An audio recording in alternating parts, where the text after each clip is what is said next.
We're going to build the best football team in the SEC Conference.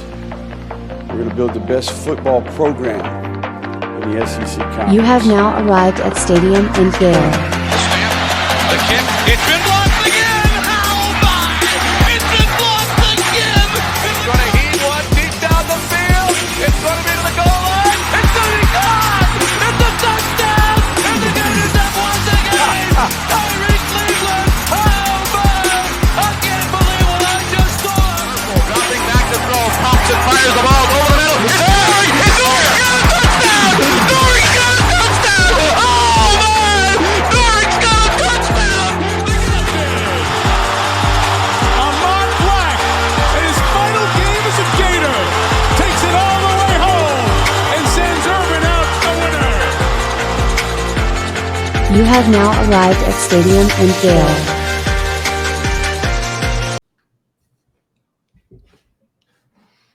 Action.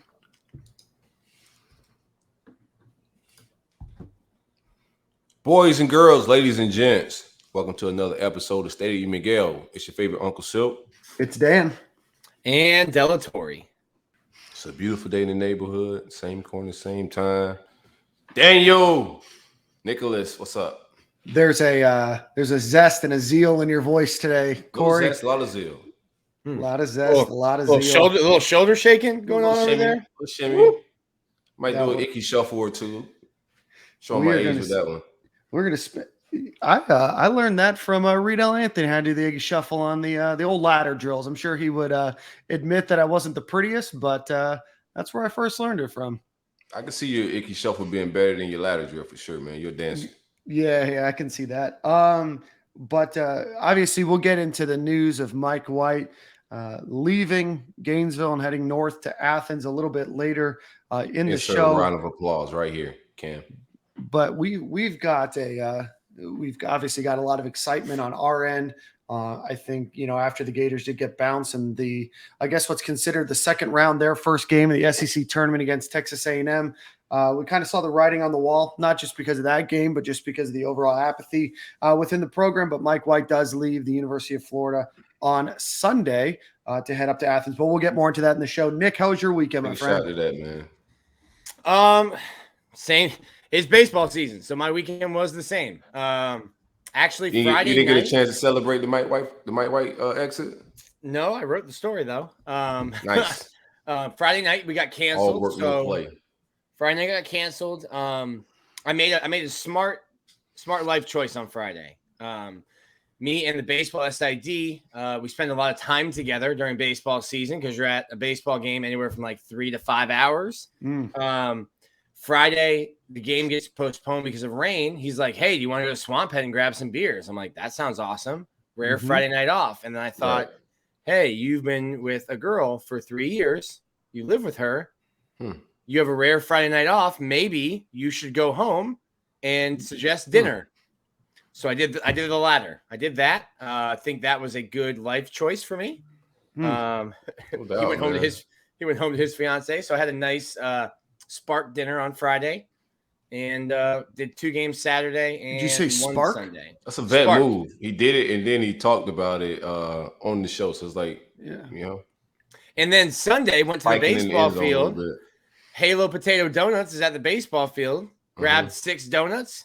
Might as well have been brownies because I brought kind of those home donuts? for points on Sunday. Halo you just Potato, is played. that like a food truck or? Halo Potato. It started as a food truck here in Gainesville. Support local business. They Shout make out to them boys. Next time it costs them, Nick. Yeah. next Well, time. more Yeah, free sorry. advertising. Yeah. My bad. We're supporting local. But they are potato-based donuts instead of yeast-based donuts. How do they taste? I think it's a northern thing, but they're good. They're good. They're a little more dense than like a cake. I don't like the dense ones. I had those Omnish donuts that they had at Strawberry Festival, and ever since then, boy, there's nothing close to it, man. I'm a Jupiter donut guy here in Palm Beach County. And those are fire, but them Omnish I've heard of donuts- that. Never had those, but heard of those. Yeah, you definitely need to man. swing by the next time you're down there. Yeah, They got a bunch treat of yourself. locations now. I think they're outside of just Jupiter and West Palm now. I think they got some in Yeah. Broward, maybe. Yeah, they're spreading out a little bit. Pause. Speaking of which, Silk, I made it over to the Strawberry Festival on Thursday. Brooks' dad's in town from Pennsylvania, so giving him the whirlwind tour of the greater Tampa Bay area, swung over, but did not get an Amish donut, which was a rookie mistake because I said in the car that my one goal was to get an Amish donut, and I left unaccomplished. I left as a failure. So I'll have to go back next year and get The only reason I'm considering going is because of those donuts and maybe a strawberry shortcake here or there. But them donuts fire. If you haven't been out there and had one of them Amish donuts, man, you haven't lived life yet. Yeah, they're also at the Florida State Fair. So I did that a couple weeks ago, and I had one there. But trying to lose a little bit of weight, trying to get this body. Tampa? What? State Fair. State Fair's in Tampa, yeah. Because we have a Florida State Fair down here too. I guess it just travels, right? Yeah, I think that this is the Florida State Fair, but I don't know. No. Oh no, I was South Florida Fair. You're correct. Yeah. So take that back. This is the Florida Fair, South Florida Fair. It's been a long time since I went to the South Florida Fair, but yeah, no, that was fun. We had a massive cold front come through Tampa, so it was bitterly cold yesterday. I think it was about 40 degrees when I woke up in the morning. So other than that, had a big St. Patrick's Day event on Sunday at Curtis Hickson Park, which is the downtown park here. You were out on the boat. So I lied to the internet, Nick. I took that photo a week ago. They were testing the water to just make sure that everything worked and how they were going to do it. So since I was there while they were testing, I was like, you know what, this would make a great Instagram photo. And sure enough, it did, but I just did not take it. So I did say pre-festival ride. It was just about 168 hours before the actual festival. So my apologies for lying on the internet. I won't be the first or the last. Daniel Kardashian out here just flexing and lying on these Instagram streets. Trying to get some clout. Woo, my goodness. I'll tell you what. Admission. They're out here as a washed man in the game, clout chasing. That's crazy, Dan. That's nuts, isn't it? Washed man. And then he comes and takes a plea. He offered himself a plea. Yep. It's nasty work, man.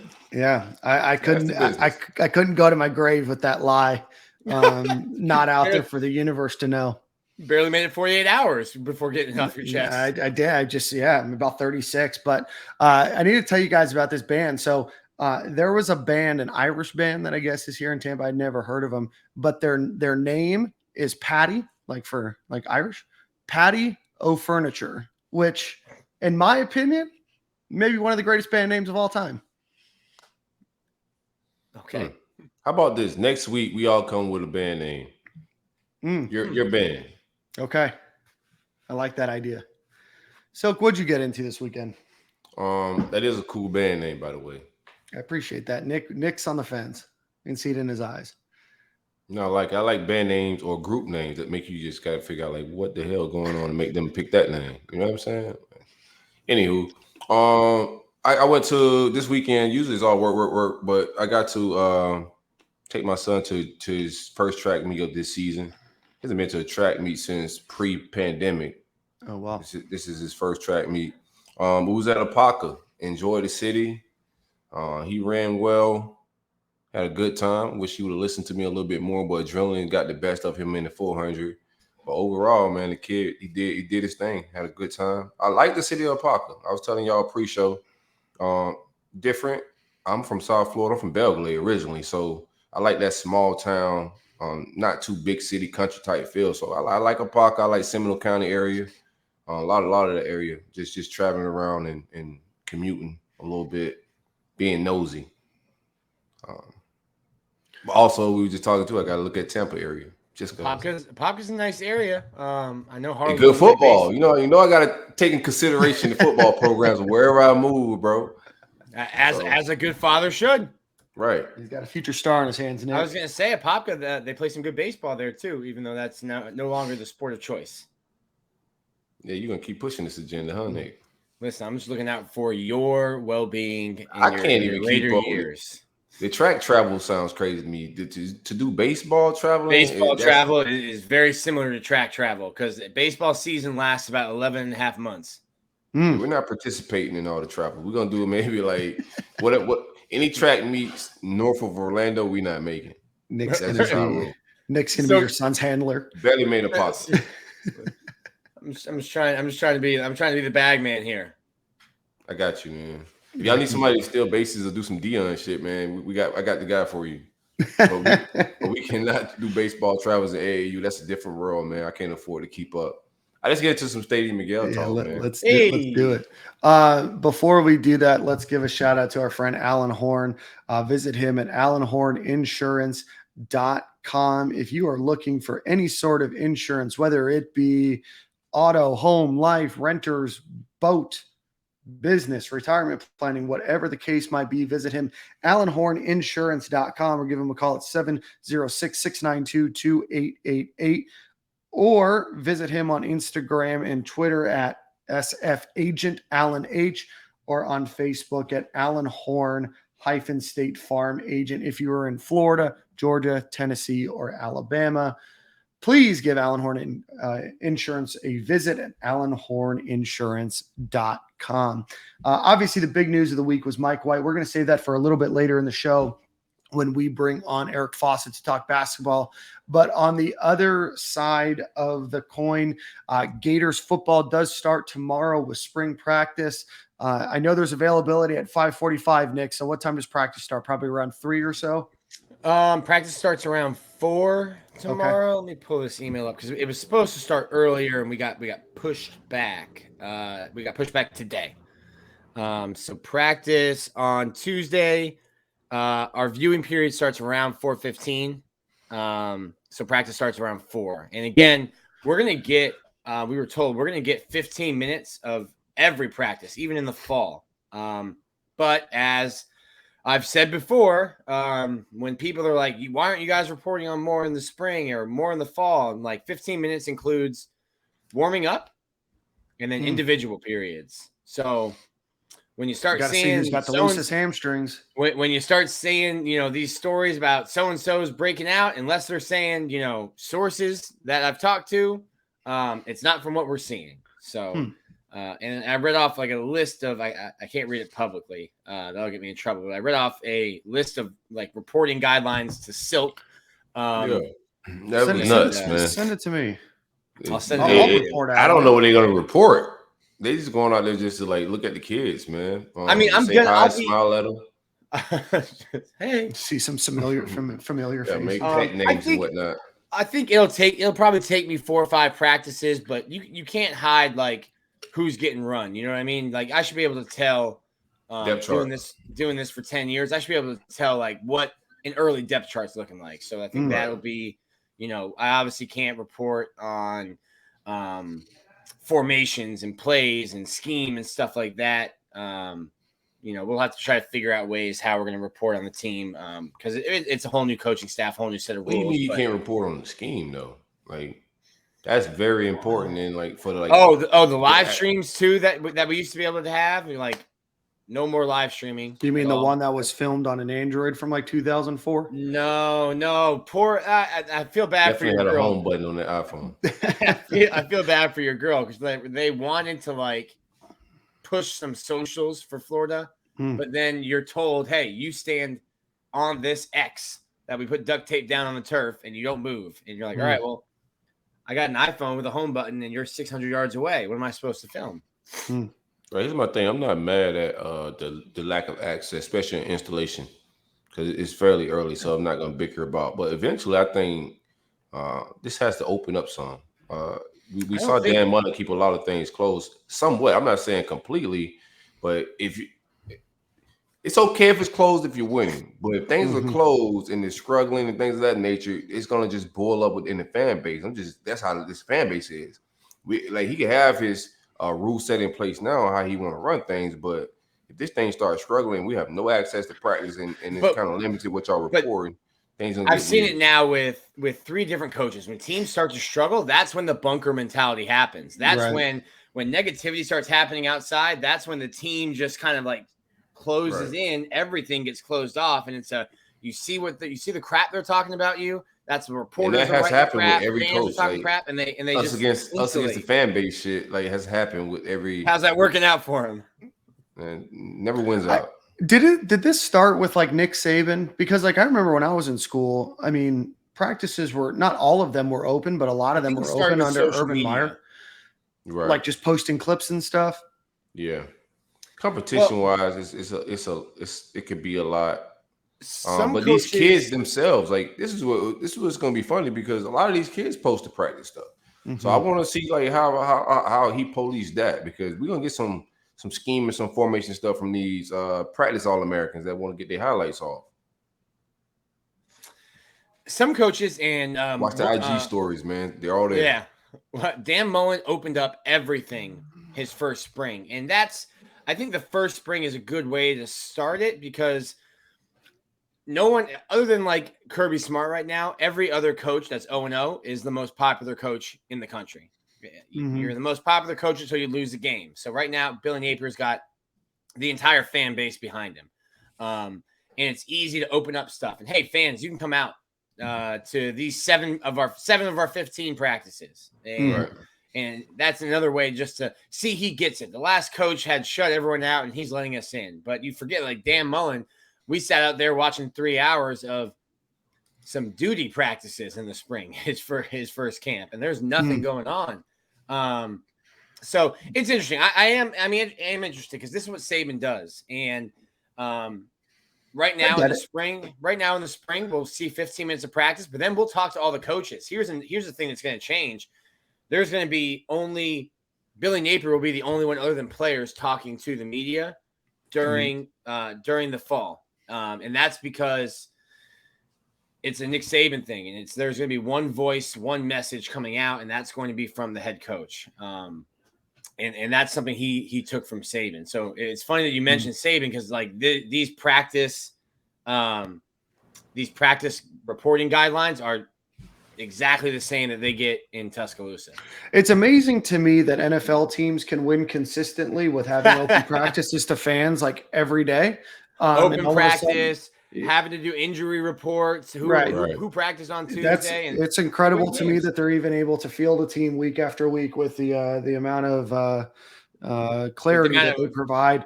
I don't know. Other codes that they link throughout the week by allowing people in. I can understand having some closed practices. I can understand closing it during the week, but during game weeks and things of that nature. But at the end of the day, you do this for the university, but you also do this for the fans.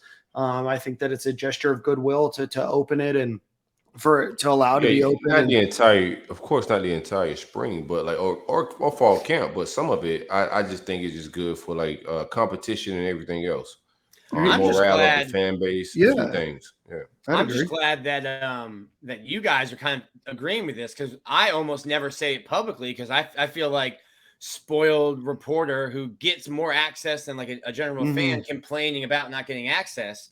But I think it's something Mike White did when he first got here. He brought us in and we weren't allowed to report on any of it, but he showed us his game film. This is what we want to do on offense. This is what we want to do on defense. Here are the kind of players we want. This is who we're going to be targeting and recruiting. And it was just, I want you guys to be as educated as possible when reporting on our team.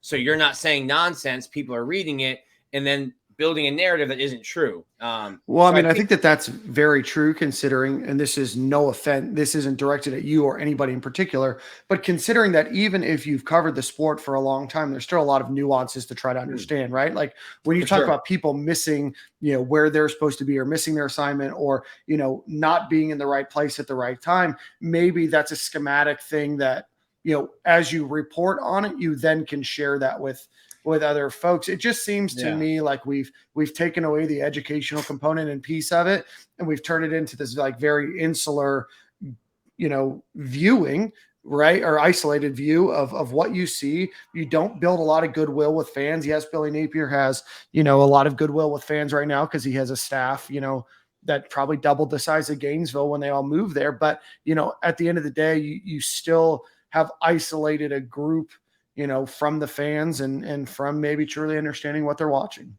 I think there's, like Silk said, there's a competitive point to it as well. Because I remember when Chauncey Gardiner was here, I posted a rep and he got beat. It was a blocking drill. It was like the circle drill that Mullen would do. And Chauncey got like pancaked.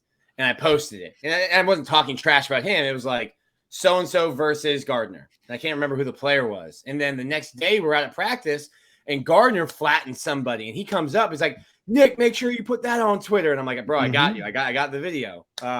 And like, I don't think he was mad at me or anything, but it was kind of like oh, I got my ass shown on Twitter yesterday. Now I had a good rep. Make sure that one's on. And it's just kind of like guys that are competing at this level, like that's the pettiness of like the Michael Jordan. And I took that personally.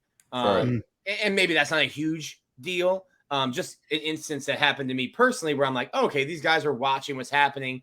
And it was in his mind before he took a rep at practice. Also, just in that's one aspect, but also the aspect of like the Kyle Trask, Felipe Franks thing. Like there were so many fans or so many players around the program. Shout out to my man Spence, he's one of the guys that was around the team. He said for years that like, Kyle's outperforming, and this is in our group chat. He just always added him in about Kyle outperforming Felipe in practice on a regular basis.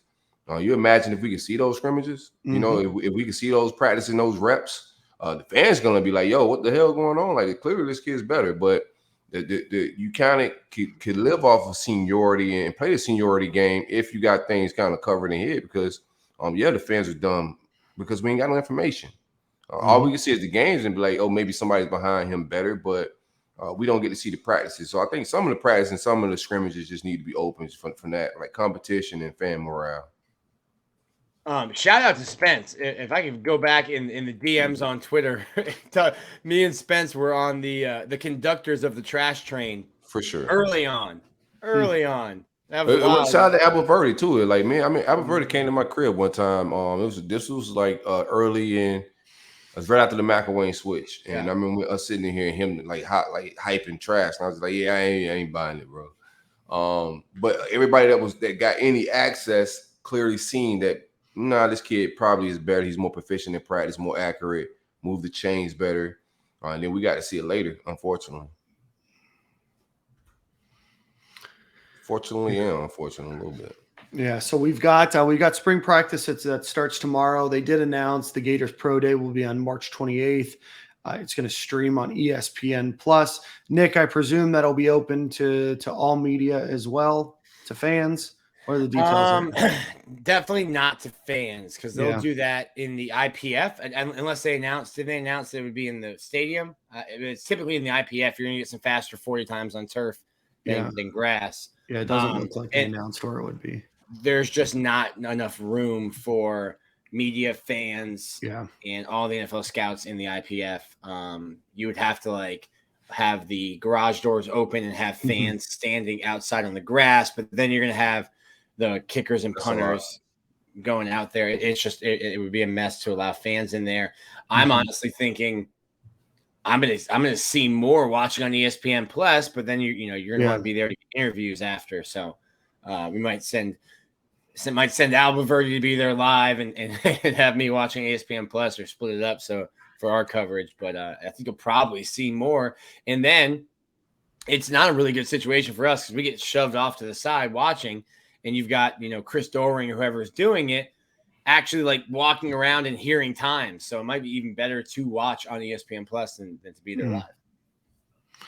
Yeah, let's run through a list real quick of who's going to be there. Kyer Elam, Zach Carter, Damian Pierce, Gene DeLance, Malik Davis. Those are probably the biggest names that you can expect to hear. LeCedric Brunson. Gene DeLance can make himself some money. I think he will. Yeah, he had a good the Senior Bowl he was in. He performed pretty well. Had some good reviews and whatnot. If he lifts well, he probably can sneak into the draft if he lifts and perform well at a pro day. Yeah, he didn't have a terrible season. I know he was easy to kind of point out. He definitely improved from last season to this, the season prior to this one to this one. So, I still don't think that he'll be drafted, but I do think that he'll have a favorable, shot to at least, try to make a roster, maybe a practice roster. But he definitely. This is my Marco Wilson fling. Yeah. None of us thought he would last year, so it's my one. Let's see. Who else do we have? LeCedric Brunson will be there. Jace Chrisman, the kicker, will also be there. Daquan Newkirk, Stuart Reese, a walk-on Nicholas Sutton, Tyrone Truesdale, Antonio Valentino, and then Kyrie Campbell and Brett Diorguardo. who's a former long snapper, will be returning to campus to participate in that pro day as well. So be on the lookout for them. But Ali Gardiner, former UF softball player, is going to be joining us shortly, having a couple technical difficulties. So let's get into this right now. Nick, with practice starting, what position groups are you most excited to watch how they play out? I think obviously everyone wants to know about quarterback with Jack Miller. To me, I'm not super interested in that. I think it's Anthony Richardson's team, and I don't know how much he'll be able to do in the spring, but I think it's his team and his job to lose. I'm interested to see how running back shakes out. I think Montrell Johnson, in my mind at least, before I see him, probably has the leg up on the other guys, even though they've been at Florida and that they're older. He ran for almost 1,000 yards as a freshman in this system. So I think he's got a leg up. Who plays cornerback on the other side of Jason Marshall? Safety. Who do you have, Nick, playing on the other side? You have Kimber, the transfer from Georgia. You have Jaden Hill. You have a number of names of kids that have the chance. Who do you have taking that second spot? Yeah, I wrote about it on 3 on Gators Online. I think Jalen Kimber was probably on pace to start for a national champion Georgia before a shoulder injury derails his season. I think it'll be him. I'm interested to see Jaden Hill come back from his knee injury. We were all talking high about Jaden Hill. I think maybe even Silk and I probably with a little caution. Dan with a little caution. I was pumping his tires. And then Avery Helm. All I hear about and know is that Avery Helm's one of the most physically impressive players on the team in terms of what he can do, running, jumping, things like that. And then I think linebacker.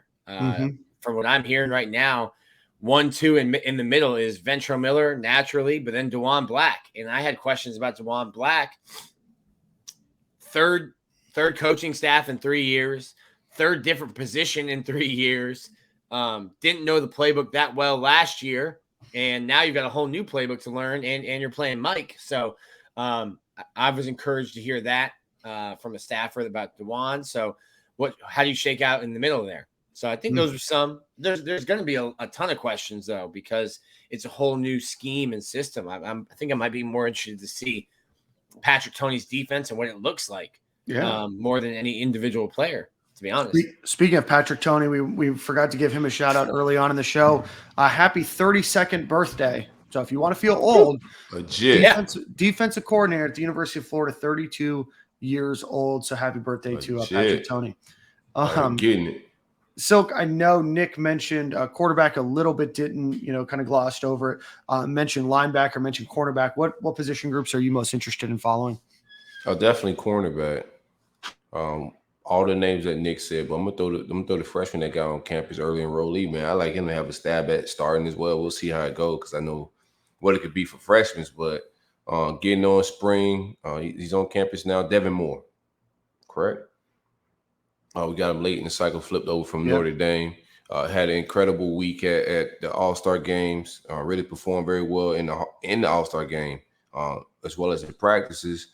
A kid I think could just brought I like Jalen Kimber, but I think he's on the slighter side. I think he's smaller and comparable, like physical wise. I don't think those guys have a heads up. Jaden Hill, all of those guys do not have a heads up or an size advantage of the true freshman. And I think skill wise, he's up there. He can play right away, and he's more physical than I think those guys right now at the point of attack and a lot of things he want to do in the NCC. So Devin Moore, I throw him in the mix. I'm interested to see how he played this spring. One interesting note on the roster, they definitely changed the roster up in terms of positions. I mean, Mullen's rosters had 75 people listed just as athlete. This one has guys at actual positions. Inside linebacker, outside linebacker. Yeah, actual positions. And a couple that stuck out to me were corners that are now listed as safety. And that's Trevez Johnson, who was the star last year. Kamar Wilcoxon and Jadarius Perkins, all listed as safety. And we had a former Cornell football player transferred to Baylor, break down Tony's defense, and it's basically a base like 3-4 nickel, but he plays a lot of defensive back. So I think you're going to get a dime. They have a position they call it creeper. I think we used to call it rover when we were playing, and that's kind of like getting another safety. So those three guys that I just named, I think were cornerbacks, and you probably think of them as corners, even though they're listed as safety. I think that's kind of the playing like a rover position.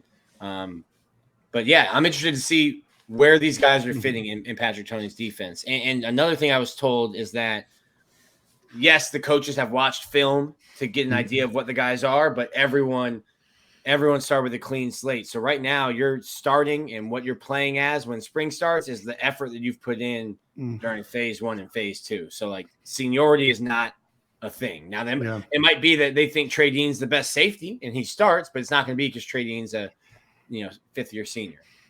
I got you. Nick Silk, let's pause this conversation real quick. We've got Ali Gardiner that's going to be joining us shortly. Before we do that, let's give a shout out to our friends over at Home Field Apparel. Visit them, homefieldapparel.com. Use promo code STADIUM and Gale. Get 15% off of your order. A lot of great stuff dropping for March Madness. A lot of UF stuff still there.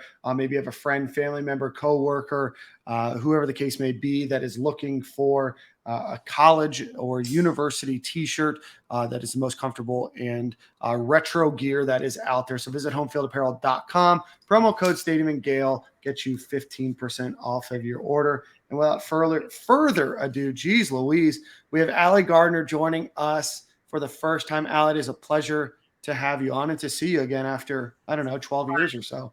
Yeah, thanks for having me, guys. Excited to be here. Absolutely. Well, if you don't know, Ali was a first-team All-America player, I think listed by every publication that talks about softball in America. She was a part of bringing the Florida Gators softball team to the Women's College World Series as well. She was also an SEC academic All-American or honor roll member multiple times as well. What is it? Is it Wackabuck, New York? Close. Wackabuck, and believe it or not, guess who else lived and was from Wackabuck? Mr. Kubitz, the original. Mr. George Edmonds. Wow. How crazy is that? He couldn't remember by the end of his day, he couldn't remember his name, but he remembered the girl from Wackabuck, which was great. I love that. Is he a legendary? Is he a legend in your town?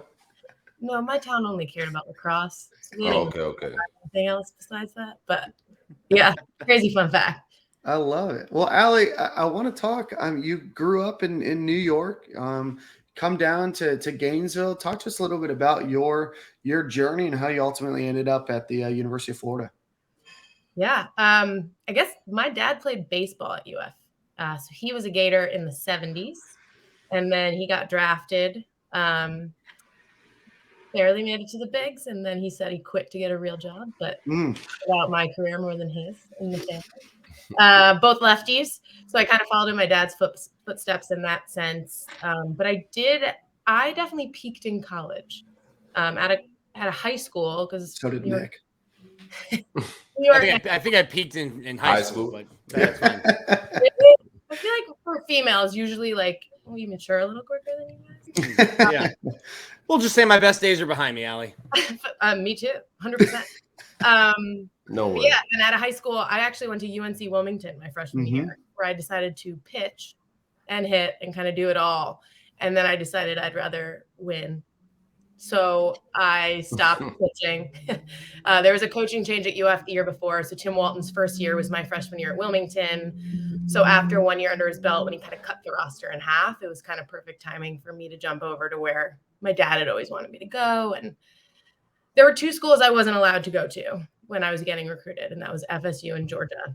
My dad said he hadn't gone anywhere else in the world, but he ripped up a recruiting letter I got from FSU. So he made it pretty obvious. I went to University of North Carolina, Greensboro. Yeah? Close to UNCW. Yeah. A lot less pretty. I decided, instead of deciding to go to my dad's dream school, I decided I'd rather drink beer. So I just 1 year of baseball. Just 1 year of baseball. Didn't transfer to Florida. That's where the sports ended. That's where it ended. I mean, UNC Wilmington was we didn't have football, but we had a beach and a lot of other fun activities by the water. I love it. So, Ali, transfer to UF. What was it about? Obviously, you grew up a Gator fan, but what was it about Tim Walton's recruiting pitch? Because I can imagine that you got multiple pitches when you were looking to transfer. He was a hitting guy. Mm-hmm. He was like a firm believer in, you can hit, I will find a spot for you. And at the time, my defense was not up to par to where my hitting was. So for me, I think it was one coming in right away and could make an impact because he cut the roster so much. I think we had like 14 girls on the roster, one of which was from soccer team to like rush for us sophomore year. So I kind of knew that I would come in and like have a chance to prove myself in the SEC. And he was just really good. He still is. I mean, now UF's on the map as a softball powerhouse, but back then we weren't. He was good at finding the underdog.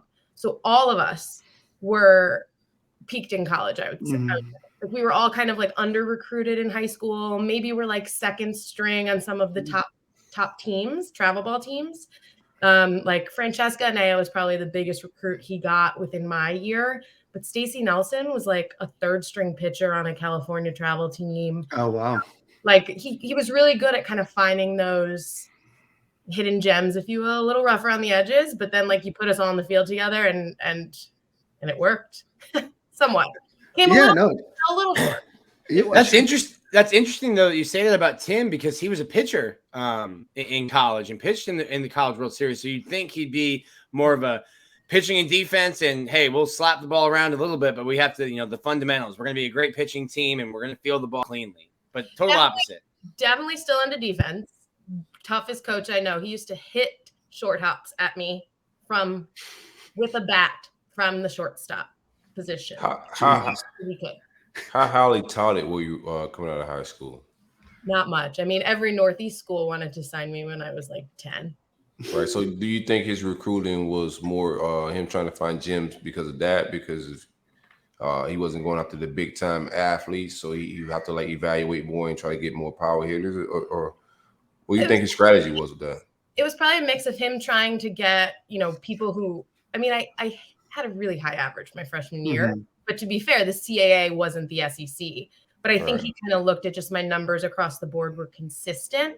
So I think that's what he was looking for at the time because he needed to build a program, and he wasn't going to get like A-list. Right. Who would pick Florida over UCLA at the time. So yeah, because at the time, go ahead, Dan. I was just going to say at the time, I mean, obviously now women's softball's dominated by the SEC, but at the time it was dominated almost exclusively by what's now the Pac-12 and the Big 10, Big 12. So I guess not the Big 10, but the Big 12. So yeah. So long story short, there wasn't a lot of, I guess, huge softball presences. I mean, outside of, maybe, a few schools here and there having some good, decent runs, but, Tim Walton is really what helped solidify, Florida in the SEC, but obviously you've added Alabama and a number of other programs since then. Yeah, 100%. And the thing that I always talk about the most is obviously softball was like my number one when I was at UF, but I think the athletic student body, like just in general across sports, because the university is so big. So for an out-of-state kid, like, yeah, you have your teammates, but like we were tight with the swimmers and baseball and the glory. Dan, we went to school in the glory years. Like I tell people all the time. It's nuts. Like, I found a football that I got all the boys to sign for my dad for Christmas. That football is probably worth 10 G's. No doubt. With Tebow and the Pouncies. I mean, like, I don't know if we're not allowed to say his name, but Hernandez. Like we had everyone had signed that football. Did Dan sign it? No. No, you're not gonna get the not gonna lower the value of this very prestigious football. It's just funny because like back then, like I just shared a dining room with them and we shared, tutors and classes and you didn't think anything of it. And now you look back and you're like, that was definitely the most powerful. And basketball, I mean, yeah, you're there for. You are making every listener jealous right now. You just called them Tim Tebow, the Pouncy. You just called them, the boys. The guys, yeah. The guys. Yeah, they were the guys. Those guys. The homies. Yeah, like Joe Kim Noah. Yeah. He was really annoying in the cafeteria. Just like nonchalantly. It's just crazy. Like you just sat next to these people. You didn't think anything of it at the time. I mean, they won national championships, but weren't we all trying to do that? And then now we look back 10 to 15 years later, that was generous. Which is golden age. Yeah. Some would say. What was it like playing softball in that era, though? Everybody, basketball was huge, football was huge. What was it like playing softball? It was interesting. It definitely, each year it changed. So our sophomore year, no one expected anyone to do anything. And then we won the SEC for the first time, made it to super regionals for the first time. So then come the next year, my junior year, the stands started to get a lot fuller. It wasn't just those same regular diehard Gator fans that live in Gainesville. And I remember when we made it to the College World Series for the first time that year, we didn't think to Instagram wasn't a thing, but Facebook was. And no one told us at the time, we played softball. We got police escorted once, thought it was the coolest thing ever going to the Gainesville airport. No one told us to block or make us ourselves private on Facebook. And so then when after the World Series, it was what? Wow, more people actually watch this and care about it than we all had ever known. We grew up around it, but it was crazy. And then by my senior year, because we went into the season number 1. Mm-hmm. So by that point, it was crazy. I mean, it was packed games. I don't know if we still hold the record, but we did for a bunch of years for having the most people at our stadium my senior year, which was pretty crazy. After seeing just my mom in the stands my first year kind of a situation. Yeah, no, I think it was cool. Having been there, started from the bottom, now we here, Ali. I think it was home with the hardware. But Ali, I was just gonna say, you guys had such good personalities on the team, right? Obviously you were a big personality. You had Lauren Bush, who had a really big personality. Francesca Nea. You guys were all Stacey Nelson, you guys all just had big personalities, not just on the field, but on campus. And I think a lot of people were attracted, to you guys because it seemed like you guys were having fun. And for the first time, at UF, they were able to see, a real winning product on the field. And then that just carried over, obviously, for the last, 13, 14 years. And I'm sure every winning team would say that team chemistry, to an extent, will win and lose you ball games. And I think for us, since all of us kind of had a chip on our shoulder and weren't necessarily highly touted at high school. And then we started winning and we enjoyed playing with each other. It just it made it that much better. I think at least for me, Francesca Anea, Stacey Nelson, Christina Hilberth, Mary Ratliff, Kim Walazonia, and Brooke Johnson are still all of my best friends to this day. And the majority of us live in Florida now. I was in New York for a bunch of years. Stacey's in LA, but we see each other at least once, twice a year, whether it's for a football game, a softball game, or a wedding, or a baby, or something. We're still that tight, and we can go years, and we still talk about those kind of things. And Coach Walton has a photographic memory. He will remember the weirdest detail, the time you took a pitch right down the middle. 15 years ago. And we're still really close with him, and his wife, Sam Walton's another mother to all of us. So it's pretty cool. The stadium is ridiculous now. Yeah. It's insane. I remember we tried to ask Coach to put a little speaker in the batting cages during warm up. That was a big feat for us. And he said yes. And now they have full blown sound system and the juice bar and the whole thing. So it's pretty cool, but we're also jealous, obviously, at the same time. Do you take pride in that? You were Tim Walton's, second recruiting class, and like you kind of mentioned before, the program wasn't what it is now, but what you and those ladies did on those teams, now it's almost like a recruiting machine. The program is so good that it recruits itself, but it was just, in your words, not calling you this, but this group of, misfits, under-recruited kids that were just put together on a team. You've helped lay down the concrete and the foundation for what Florida softball is now, and for the renovations and all the stuff that they're doing now. Yeah, it's incredible. And I think also the fact that we still are connected and go back. Amanda Lorenz, for example, who could be the GOAT in terms of softball players at Florida, in my opinion. She played 7, 8 years after I did. I am friends with her. And if I ever saw her, we'd get excited to see each other. I was her biggest fan. The fact she didn't make Team USA for the Olympics was BS. But I think because we're so connected as an alumni group, and because we were there when it was nothing, we're still fully invested to see them succeed, because it's the coolest feeling ever. That's really cool. Softball was. No one cared. Ali, I want to talk to you about cool moments. You had a walk-off grand slam to send the Gators to the Women's College World Series for the first time, I believe. Does Tim remember that, or just the fastball you watched down the middle? He didn't swing it. He remembers that. He doesn't talk about it. Okay. What was that feeling like, and I guess just tell us how that feeling was. Honestly, I was in the worst slump of my career going into that. Coach just knocked me. I was 3-hole hitter my entire career, and he just put me in like the 6 or 7 hole because I was doing that bad. I think my uncle told me on the TV, they just kept saying, she's 2 for 32 in postseason. Like, it was bad. It was really bad. That's a slump.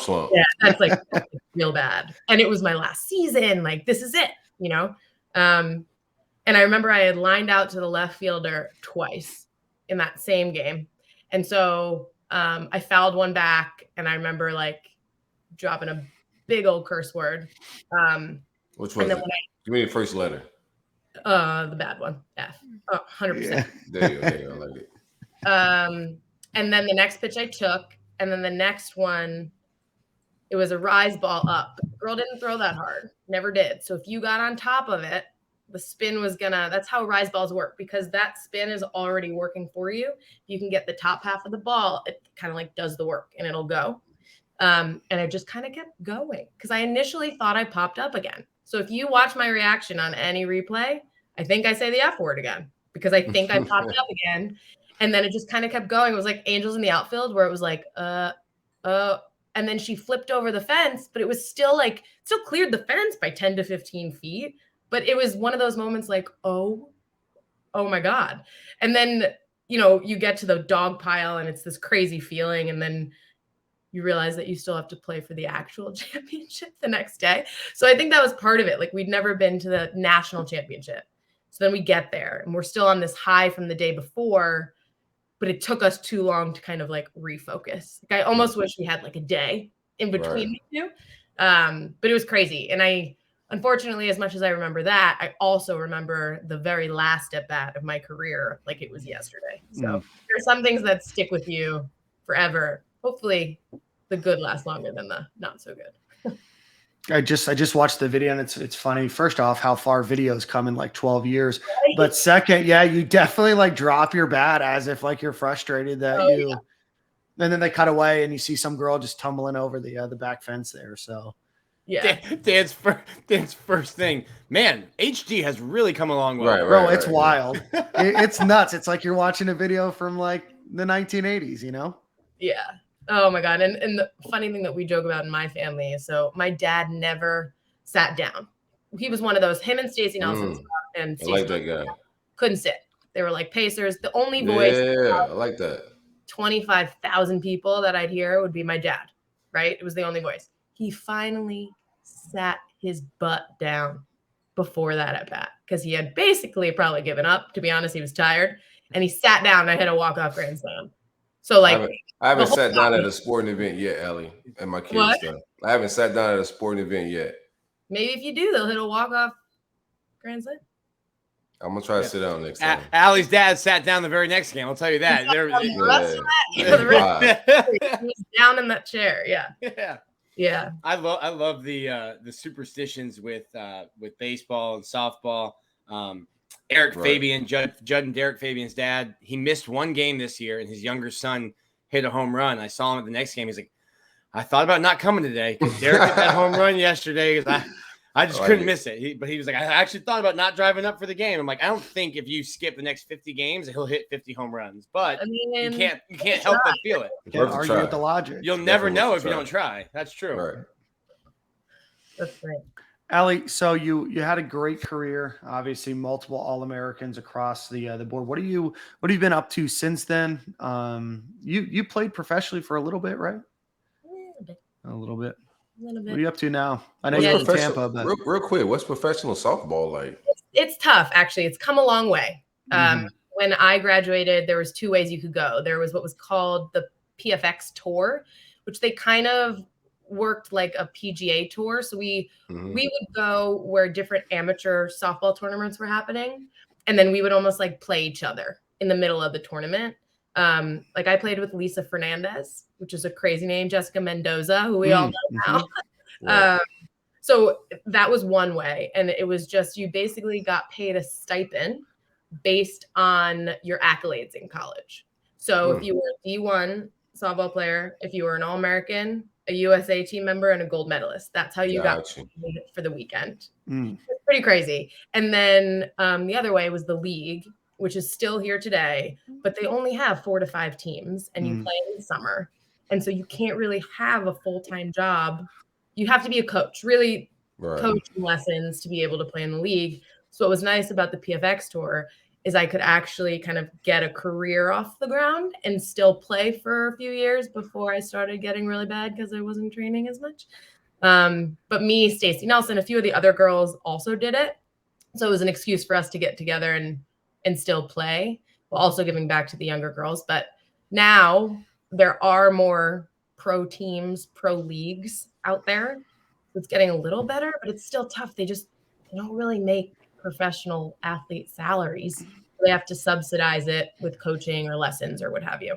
Right. Which doesn't lend itself to training and performing like a professional athlete, which you are. Right. You can't, right. Your schedule is based around coaching, not based around your regimen. Yeah. Well, I can't go hit today because I have to teach this clinic for a bunch of 14-year-old girls or. Yeah. It's funny though. Every job I've gotten, I think everyone has been a Gator connection. I got my first job, a Bull Gator, Brian Levine. I don't know if he's listening. I met him at the I'm pretty sure he is. This is the biggest Gator podcast in the world. There we go. He probably is. I met him at the SEC championship game in 2010 when we lost to Alabama, not when we won the year before. And I met him, and he was working at Goldman Sachs, and he got me an interview 2 weeks later. He actually wanted me to interview, Ali. Yeah, like a real interview. Yeah, for sure. And so I was actually at Goldman Sachs. I planned all of their events for a few years. Then I did the Super Bowl when it was in New York. And jumped around from different marketing, experiential agencies, big names, Netflix, Uber, you name it. And I actually just rejoined this past summer. I'm back at Goldman at a more senior level, but it's essentially the same job that I started right when I graduated. So. You've been with some great companies. I saw you were with PureFit for a while too, and I know that they just got acquired for some big dollars. So yeah, that's another Gator connection. They're everywhere. Literally, that was really tacky, but literally the Gator Nation is everywhere. And especially if you're a Gator athlete during the time that we went to school, Dan, it helps if there's any Gator alum. Sure. Did you ever think about getting into coaching or doing anything like that, or? I'm a New Yorker, so my patience level. No, honestly, I did some clinics, and I was close with Fordham coach up here for years, so I would randomly do a weekend camp or clinic. But really, it's good money if you can get into it. But I'm very type A, and so I kind of wanted like a regimen, if you will. So it was never really something that I ever saw myself doing. With that being said, if I could get paid like the MLB guys who were complaining about not getting paid enough, if I could get paid what they get paid, I would have 100% gone as a full-time. I would have pursued being a full-time professional athlete. It's just tough when we need a plan B, as you guys know. But yeah, so coaching was never really for me. Do you think that women's softball is starting to gain more traction? I know you mentioned it a little bit, but do you think it's starting to gain more traction where it could be a viable option for somebody to be able to fully do that in their career? Or? That would be the goal, right? Jessica Mendoza has helped a ton. She's a softball player who's now like one of the number one broadcasters for the MLB. And I think time and time again, Sunday night baseball, the College World Series surpasses their viewership. There's stats that show people like watching softball because it's a quicker game. That's the downside to baseball, is that it can drag on a little bit. That's one of many, yeah. So hopefully, the goal would be that, they can make decent salary so that they can play and be a real professional athlete. I mean, Monica Abbott signed the first $1 million contract for a softball player. I think it was a year or two ago. But again, I think it was with different sponsors and there was a lot of different kind of ins and outs to it. It wasn't just like, here's $1 million contract. Yeah. But yeah, hopefully it gets there. That would be awesome. So that our whole childhood and all the hard work we put in, there is the potential. Yeah. You know what needs to happen, Ali? I think women need to support women's sports more. So there's so many women on this planet, and I think if they just supported more, the numbers, the consumers, the fanship, it'll help elevate the sport as well. So the more we can encourage women to be, because the average woman don't like sports, you know. So it's not like men. The average man likes sports. So I think we can encourage women to watch sports more and be more fans of it, to support women in general on the sport to elevate more as well. Yeah, I actually saw a story recently that some woman opened a sports bar. I think it was in like Seattle. Don't quote me on that. That they will just show women's sports. So it's a women-owned bar for women's sports. And I thought that was like, obviously it's a niche. But I thought it was an interesting concept because you go in thinking it's a sports bar until you looked around and you were kind of like, wait a second, there's only women on the screen. So yeah, Portland. Portland. It's called the Sports Bra, if you're wondering. Sports Bra. That's bra. dope. That's funny. Instead of a bar, that's a fun play on words and letters there. I like that. Yeah, I think that's a fair point, Silk. I guess just growing up in sports, you know, playing baseball, we were like friends with the softball players because you had the same season, you had the same. So I never really thought of that because it was like the girlfriends that I had were also playing sports, so they were so into it, and you don't really think that. Maybe there's not the same kind of interest because all the girls that I hung out with in high school were as interested in their sport as I was in mine. That's not brag, Nick.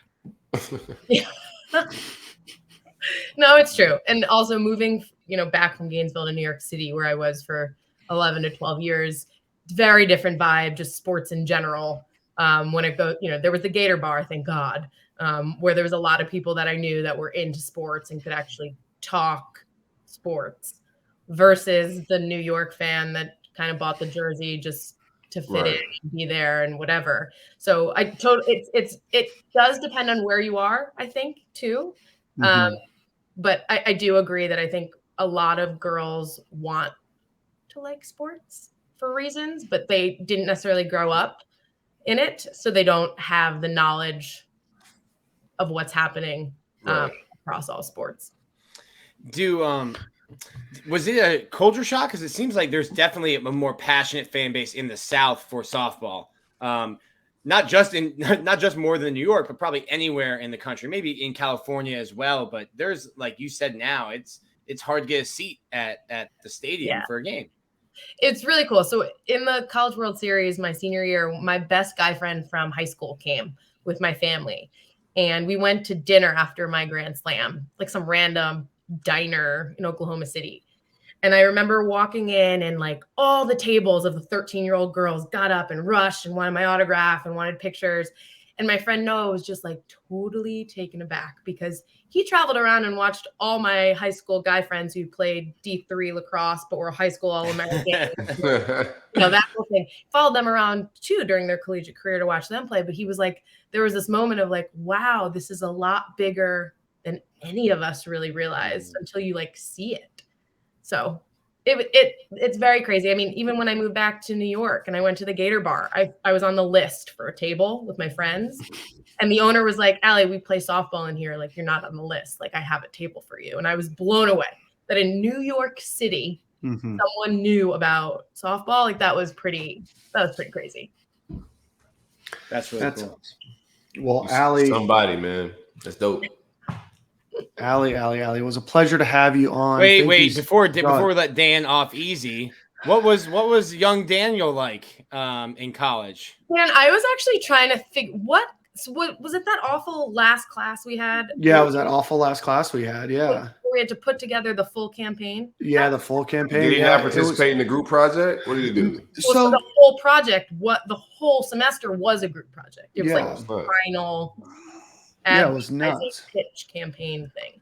Yeah, Ali and I were in a class. Who else was it? Megan Bush was in that class. We had some. I I don't even remember who, but I remember that the three of us kind of sat in a corner and we just we were just ready to go to the bar. Well, at least I was. You were ready to go to practice, but I was ready to go to the bar because it was like class like in the middle of the day on like a Tuesday. I'm like, I just need to get out of here because there wasn't anything that you really did throughout the class. It was just all cumulative at the end of the year.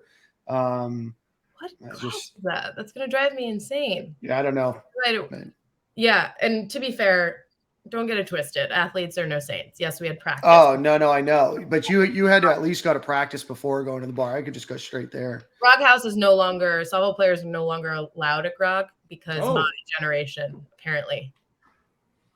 Wow. Dan was trying to get you out of here. In a couple ways. Yeah, we missed some stories here, Ali. We buried the lead. This is who cares about the Grand Slam? What'd you guys do at Grog? No, we were just there too much. And so literally. And so I think coach just put it in the handbook, like, hey, you guys can't go to Grog. So we kind of made it like a softball alumni thing. Like once you graduate, then you can go to Grog. Coming with us. Yeah. Alumni to Grog. It's really funny. And then they walk in and like Grog's a dump.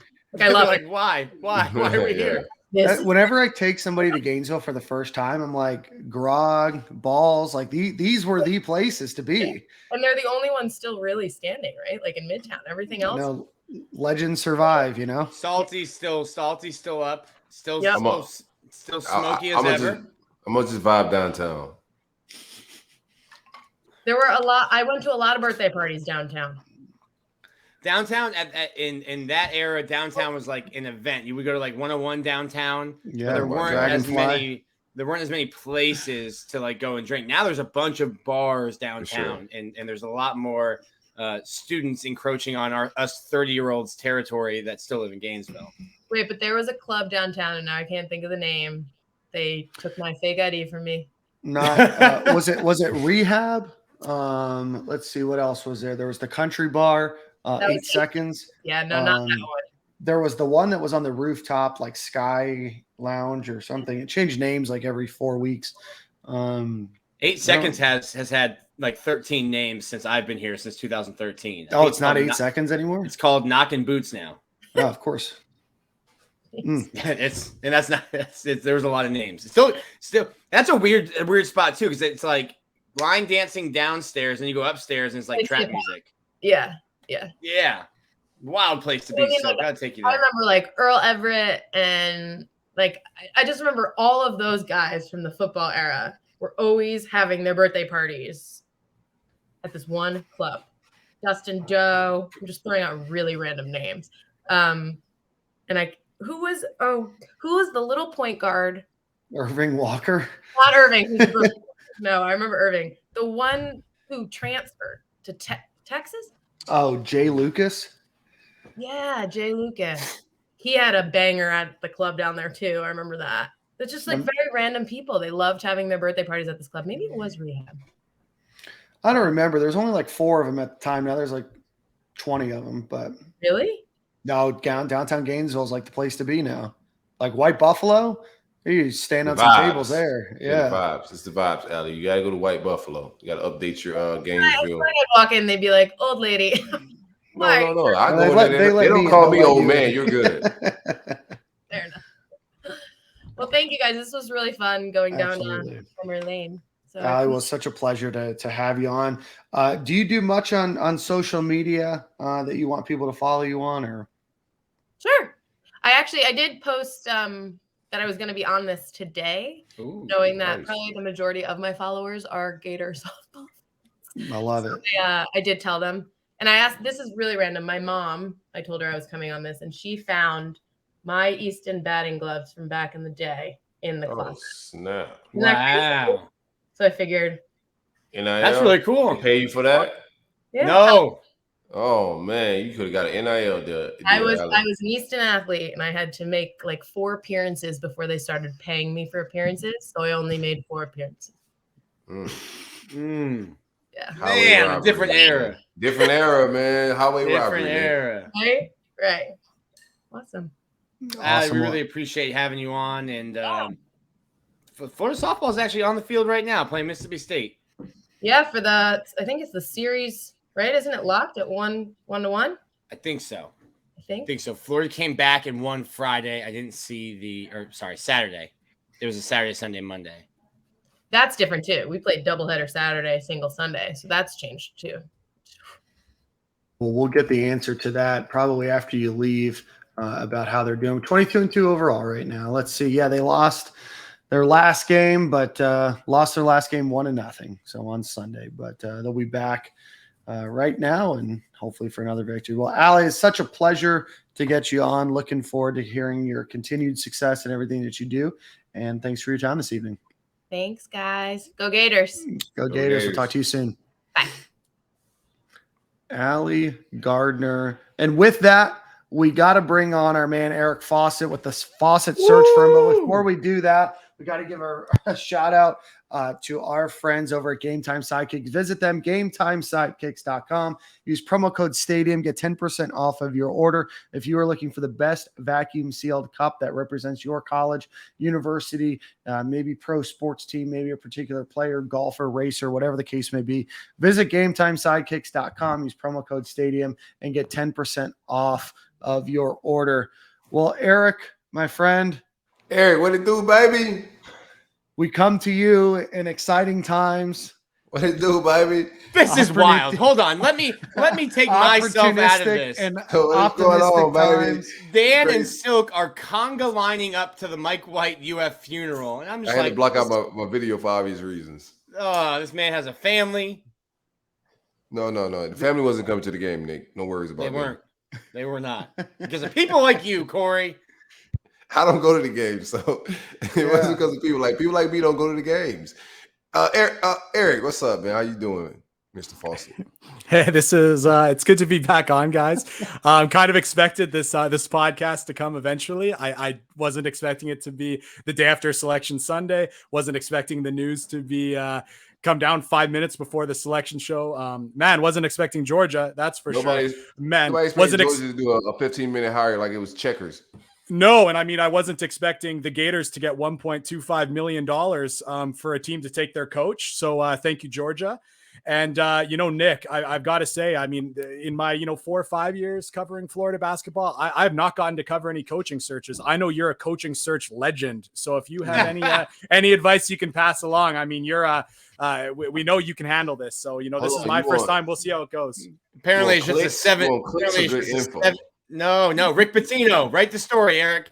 Write the story. Write the story. That's the clicks. Those are the clicks. He'll be in town Wednesday, right? So just sure walk right over, do the interview, go ahead and coach. Maybe make the pregame switch. Yeah, late tip. 9:00 there in Gainesville. Iona and Rick Pitino will be there, so they can do the interview before. They can do the interview after. I mean, hey, whatever works for Rick there. You only need like 5 hours. Shout out to Georgia. Now, it's really – Georgia really wrote Florida like a $9 million check because if you were going to fire Mike White, which I don't think Scott Strickland was going to do, if you were going to fire him, you'd pay him 8 and change because of the 2-year extension. So not only are you not paying him that, but you're getting a $1.25 million check. So thanks, Georgia. To me, though, and here's my initial take. It made sense for Mike, because the situation in Gainesville is toxic. I think he clearly wanted out. I think it became apparent that he clearly wanted out. There's other jobs that could become available that are way better than Georgia. So for me to see Mike take on a Georgia job, which outside of maybe a couple of years has no basketball history, that tells me like Mike wanted out. I would say definitely. At the same time, though, I mean, you and me can talk about how good of a job Georgia is, because I'll tell you this much. Some coaches really like the idea of being at a football school where people don't really care about basketball. And especially considering that situation where White wasn't very happy with how the fans thought of him and some of that noise. Well, he'll go to Georgia, where right now there's not many people that care about basketball there.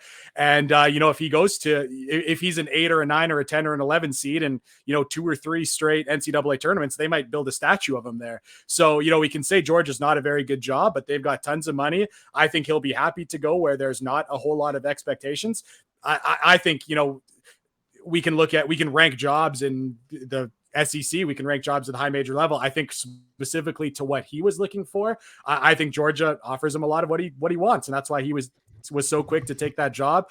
I know it was reported that they asked to talk to him, and a couple hours later, the deal was done. I'm not sure, to what extent I totally believe that, but I think it must have happened fairly quickly. But I think I actually do think to White, this Georgia job is very appealing for what he's looking for.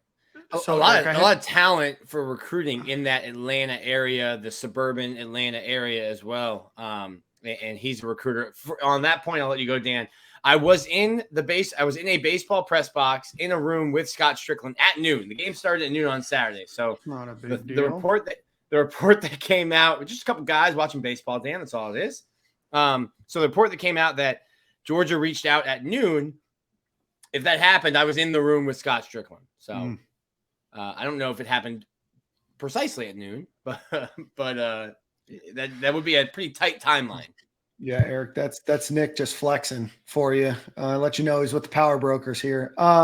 Eric, I do want to ask, obviously we can look back at the Mike White era, through multiple lenses, and there's going to be varying histories written about him depending on who you're talking to. But it is going to be a time to write a new chapter in University of Florida basketball. Who are some names that Florida fans should be looking out for, maybe doing, research, doing whatever the internet does with their free time? Who are some potential potential head coaches for Florida? Who would be some slam dunks, and maybe who are some up and comers that we're not talking about? Everybody knows that the big names, the Mark Few's, the Rick Pitino's, some of these huge names that everybody always, throws out, but who are some names that we should be thinking of? Well, I think the first thing to kind of put out there is there's not really a slam dunk. I don't think there's like a Napier that's just like, here's the clear guy you go after and you go get. So that's just one thing to kind of consider. I don't think this is going to be a super easy hire.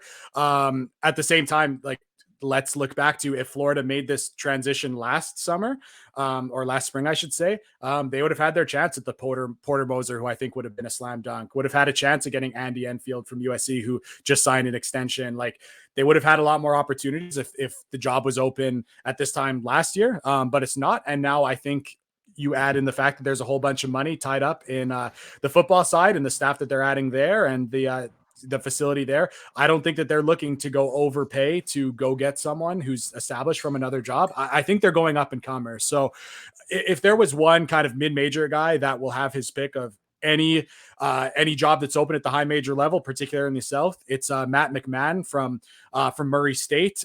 They're a team that's just kind of primed to go on a run here in the NCAA tournament, probably underseeded. But if people are kind of looking for names that they can watch in the NCAA tournament, because Florida's not going to be there, Murray State, and McMahon's going to be one of them for sure. And for a couple of reasons. I mean, first of all, he's proven he can win at a very high level there. Again, I think they're underseeded. I think they should have been a 5 seed. You could have very much justified that 5 or 6 seed looking at how they rank and all the metrics. So, I mean, they've kind of shown that they can compete with the high majors at Murray. So, I mean, you can just imagine what he could do at the high major level. I'll also add that he plays a style of basketball that is very, very aesthetically pleasing. It's high, it's up tempo, it's shooters flying off screens, it's big men cutting for alley-oop dunks. It is a style of basketball that fans would be very happy to go watch. Offense, tactical, schematic, offensive basketball. And I think that that's something that definitely needs to be weighed in with who they're looking to hire. Another name that I think we're hearing a lot, I'll go 2 guys that are kind of within the family. Anthony Grant at Dayton. He's someone that I'm hearing a lot of for kind of obvious reasons at Dayton right now, a really good mid-major program, really a high major program in a mid-major league. And he's someone who was very, very popular during his time with the national championship teams. I know that Billy Donovan will speak highly of him and probably go and put in word for Anthony Grant. And then another former Florida assistant that you can also see in the NCAA tournament is Rob Lanier. at Georgia State. Someone who, again, plays a style of basketball that's very exciting on both sides of the ball. Offensively, it's very up-tempo, and defensively, they like to press. They like to make the game chaotic. Just a very high-energy kind of guy, high-energy style of basketball. So I would say those are the three names I'm hearing the most. And then one more name that I'm hearing a lot more than I think people expect would be Mike Young, who's at Virginia Tech, who has no ties to Florida. I mean, the Gators saw them last year in the NCAA tournament, and he just is transitioning. He was coming there from Wofford, so he showed he could win at Wofford. And right now, before he's even really gotten his guys at Virginia Tech, he has guys that were committed to him at Wofford playing for him at Virginia Tech, and people might have just seen them dominate Duke. And I would say that he outcoached Coach K in that one. I think he has really shown he can maximize talent. He hasn't recruited at a super high level yet, but again, if the Gators are looking for the best possible schematic coach that they can, which is personally something I think that they should be trying to do, Mike Young is a guy they should consider, and he's someone that I'm kind of happy to hear his name floated around. Your first bit of advice for your coaching search is we are done with M names after McElwain, Mullen, and Muschamp. M names are out. So if your name starts with M, you're getting crossed off the list. I don't know if that's just football specific, but M names are done. So sorry about Murray State and Murray. You're out. You're out. What do you think Florida historically, even going back to when Jeremy Foley was making the hires, and certainly I think Scott Strickland, when you look at his hires, Foley's not making the hire. Anyway, they have both Scott and Foley hired young guys. I think if you go back, like 5 of the last 6 Florida coaches that were hired have been young. Billy Donovan was 31. Mike, I think, was 35. He's 45 now, so my math is off there, but he was in his 30s. Yeah. Do you see Florida going out? And listen, I know you're spending a lot of money on football, but in a little bit, the SEC is transitioning from CBS to ESPN, and then you're just printing fake money, and nothing matters anymore. All the money's fake now, anyways. So, do you see Florida going for an up-and-comer as they have historically, even recently in football, and certainly in basketball, or do you try to go and find an established coach from somewhere who has proven it for 5-10 years at a school, a big D1 school? So with what you're just saying, I know you're implying what Florida probably should do. I'll tell you this much. Florida's assistant coaching pool is in the lower half of the SEC. Their support staff pool is in the lower half of the SEC. Their facilities are nowhere near as good as Florida likes to flaunt. So, I'd love to tell you, they're about to. Let me down. They're going to go. Jeez, bro. I should say, they should go and throw a bunch of money at an established, go get Scott Drew from Baylor. I would love to say that's what they should do or what I think they're going to do, but I don't know how I could tell you that based off what they you do with support staff, with the assistant coaching pool, with the facilities. Right now, it's not at the high level in the SEC. You can kind of see who is spending the money there, and they're in the NCAA tournament. They're at the top of the league. But I would just say, based off the kind of actions there, I think that they're going up and comer.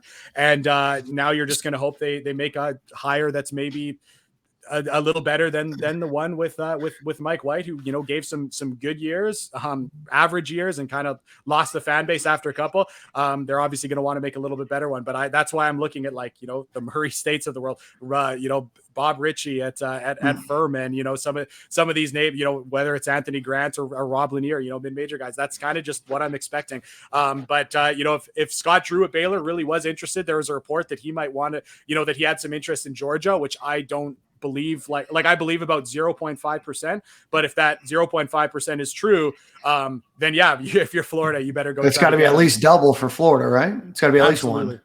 Eric, I want to ask you just because we can talk a little bit about infrastructure. Obviously, we saw under Scott Strickland a massive change in infrastructure from Dan Mullen to Billy Napier. And I think a lot of that was the plan that Billy Napier offered was able to bring in, a plan to say, hey, we need to execute on this and, bring in these support staffs and build, this infrastructure.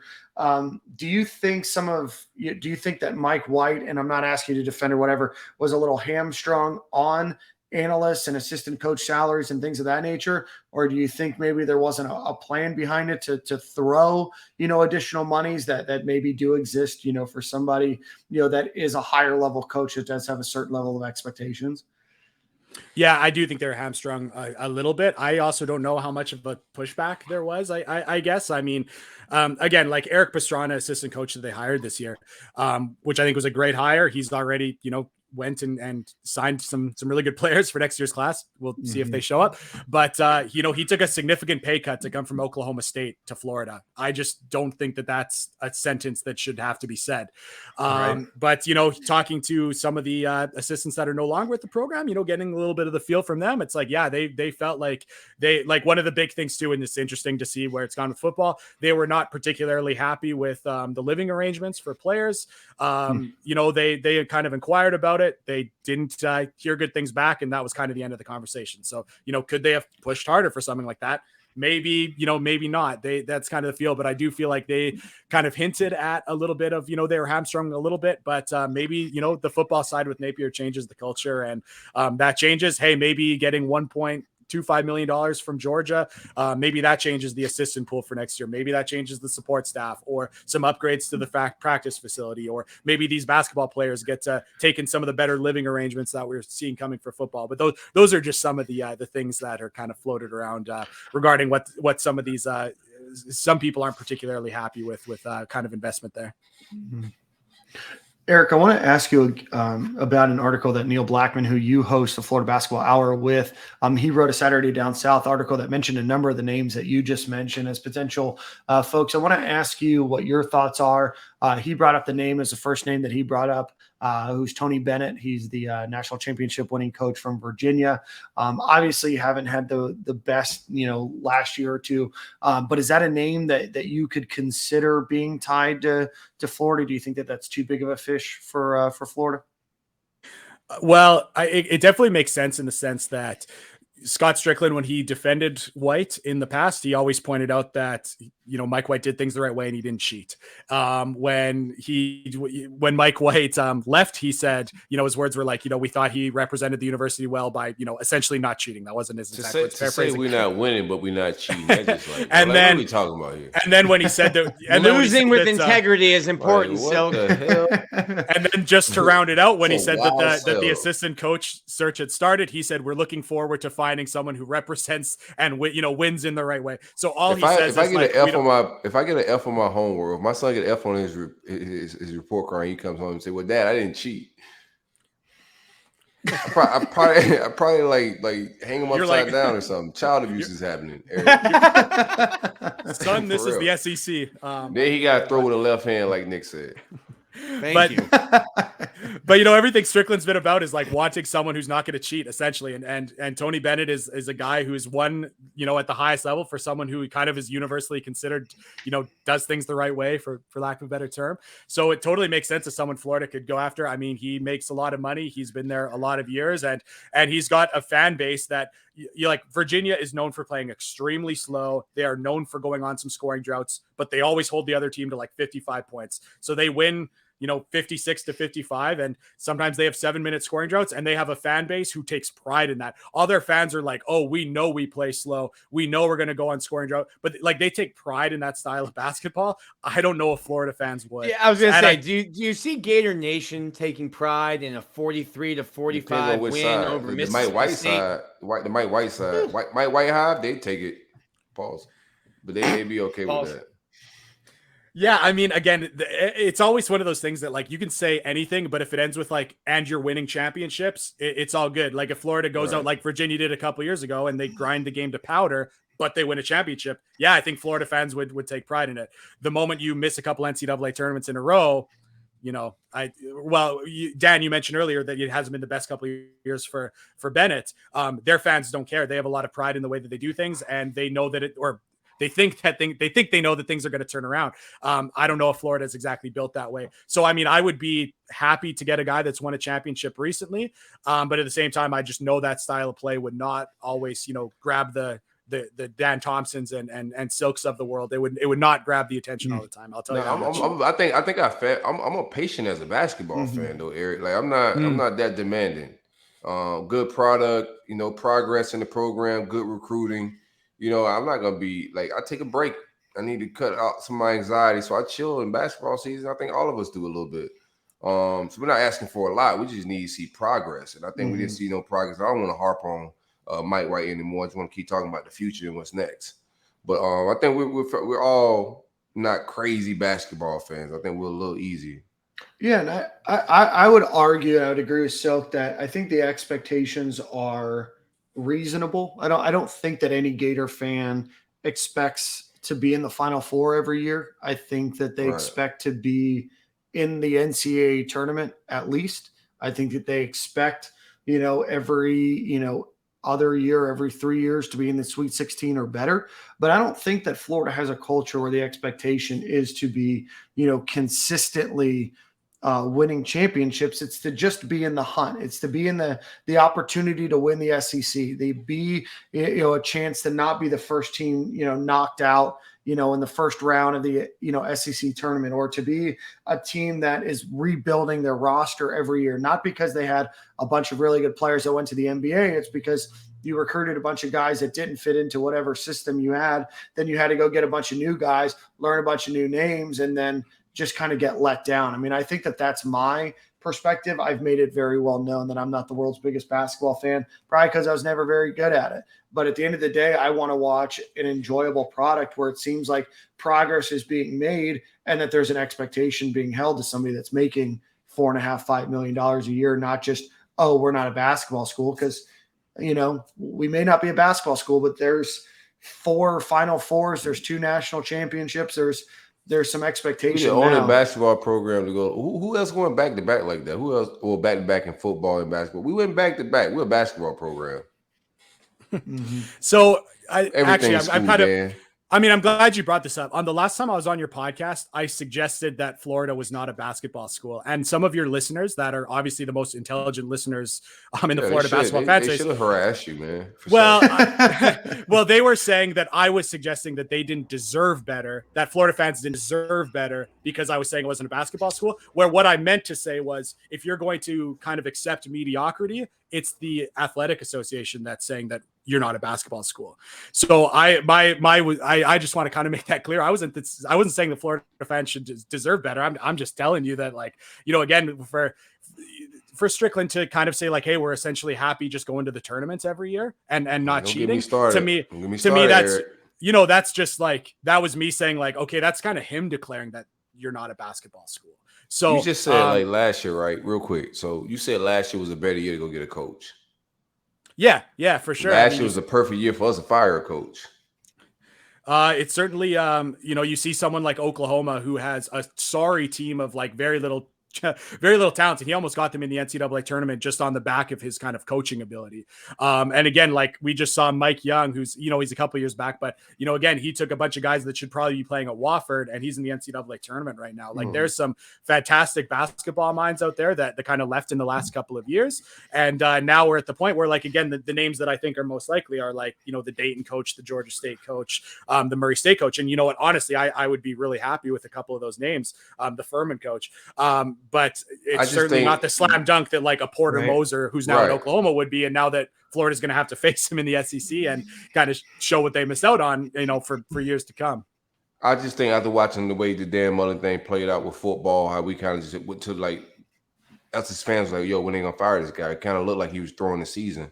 And then to watch Mike White, his wife and kids wasn't even coming to the game anymore. There was really no exit strategy or search going on. So to me, it don't look like we got a proactive AD. And the same thing, the way it played out with the basketball coach, the girls basketball coach, like I don't think he's that proactive with a lot of the moves he's making. I just don't like the way we're like sitting ducks. And I'm glad that we got the buyout. All that's cool. It was thrifty. We got some money. All that's dope. But we also sat around and waited for a guy to leave instead of going and be like, yo, our program and our fans deserve a good product. Not for somebody to walk out and then we just say, well, we save some money. No, bro, we won 2 natties here. You know, we got loyal fans. Give us a good product, not some guy walk away from us and like, okay, I'm gonna go to Georgia. Yeah, I don't you like kind of let him control the narrative, right? Right. I don't like that. You know, I think our fans, the fan base deserve better than that. The players deserve better than that. Yeah, players who were pretty surprised by that news, I'll tell you that much, and players that agreed to play in the NIT, not knowing that that Mike White and his agent were looking at what else would be available for him. So we'll see what Gators team shows up on Wednesday. But I know they were those players were pretty surprised by the news when it went down. But like going back to like again the Mike White hire, I know we want to look forward, but I promise I have a point. Like, here's the thing that I think was totally missed with the Mike White hire. So when he was playing at Louisiana Tech, they were full court pressing all the time. That does not work at the high major level. They played dribble drive. That does not work at the high major level unless you're Kentucky. So they played a style of basketball that, again, for someone who I'll say knows basketball, could have said, okay, just so you know, like you can hire this guy, but he's going to have to change his defensive philosophy and his offensive philosophy. So to me, that's a pretty tall ask. So when I'm looking at these next mid-major coaches, I'm saying like they need to have a style of basketball that works in the modern age. And if they don't, they have to have a clear plan of how they're going to change and what they're going to adapt. Because, when at Mike White's first press conference, he said, yeah, we're a full court pressing team. Well, to me, that's like, well, unless you're West Virginia, that doesn't work for anybody. So, are you trying to do something that hasn't, worked for a decade? And then when he talked about like, oh, we're a dribble drive basketball team. We share the ball, we drive it. And it's like, okay, well, that really only works for Kentucky right now because they have the best athletes. So when I'm looking at the next hire that I think is going to be a mid-major hire, I want to know that they understand what style of basketball works at the high major level. And, it'd be great if they already played that style that works. But if they don't, they need to understand that what they're doing doesn't work and have a very clear plan for what they're going to change. And that's what I'm really looking, towards. And that's why I do look at someone like Matt McMahon at Murray State, where it's like, yeah, that style will work right away and will be incredible with Florida level athletes. Or like a Bob Ritchie who, Florida tried to emulate when Mike White, 2 years ago when the offense wasn't working, he went to Furman and said like, hey, what they're doing is really working. We think that can work. And they, tried to do that and had their best offensive year in the last 5 years. So that's just the one thing, like if you're trying to take a lesson from the Mike White hire, and take it to the hire that's about to take place, that would just be the one lesson I hope that Scott Strickland kind of see. I know he didn't make the Mike White hire, but one kind of that he can learn. Eric, I want to McMahon, Murray, 3 M's. I told you. First rule of coaching searches. There's no more M's. Yeah, we no shuffle more the M's. board, fam. You're the expert. I got to trust you. Please don't call him that. Eric, I've got a question for you. It seems, and I think that you've agreed, I know Neil kind of agreed last week that there's a definitely an aura of apathy around basketball. Some of it probably related to Mike White, some of it just in general. Do you think that there's a chance that there's a big name that Florida could go out there to drive, kind of immediate excitement back into the program? Juwan Howard? No, I'm not thinking Juwan Howard, but is there a big name out there for the taking? So I mean, I'll say the one you said. Besides Coach K being recently retired, maybe we can pull him back. I mean, if you want, so people can talk about his age, they can talk about what he did, years back. But the thing about Rick Pitino, I really think that there's people within the administration that are interested in hiring him. And the lure there is like the lure there would be like, if you get Pitino, you are going into every game going forward, knowing you have an advantage at the coaching position. You know what else is going to happen? Strickland ain't going to be able to say, or whoever going to be able to say, we ain't cheating. Well, I mean, you wonder too. You ain't trying, Eric. You wonder too. Like, I mean, he obviously he got slapped. He got slapped for for cheating before. I just wonder, like, is he going to do that again? He's someone who I wouldn't want to. NIL out now, Eric. So Yeah. Well, and then again, the other name I mentioned it before, like Scott Drew at Baylor. Like, I mean, it's kind of a ridiculous name just because he just won a national championship. He's got a really good team going into this NCAA tournament, but they've got two of their best players injured. Just so everyone knows when they're filling out their bracket. But the thing is, like, the expectation, is that like he sees college basketball and he knows that like the Big 12 is not the SEC, and that league is like the gap is only going to get bigger. So this would be an opportunity to say, like, hey, you see the money that's coming in. What college you're a forward thinking guy. You play modern basketball. Think of what college sports is going to look like in 10 years or even 5 years. You want to be in the SEC, and that would be my pitch to someone like a Scott Drew. And there was word that maybe he's already thinking that way, to the point of maybe he was even talking to Georgia. And again, if he was talking to Georgia, he better be talking to Florida. And again, as much as I don't think Florida is looking to like shell out big money for like the marquee name, which would be Scott Drew, I think perhaps if you knew you had the slam dunk like that, then maybe they'd be willing to pay. So that's the name I would just be looking like, hey, you see where the Big 12 is going, you see where the SEC is coming or going, get in while you can, really. So I would love for Strickland to make that pitch and see what happens. What's he making? What kind of money would you think? Like $7-8 million a year? No, I mean, you said you were kind of joking around with 4 or 5 for White earlier. That's a lot more than he was making, closer to more like 3.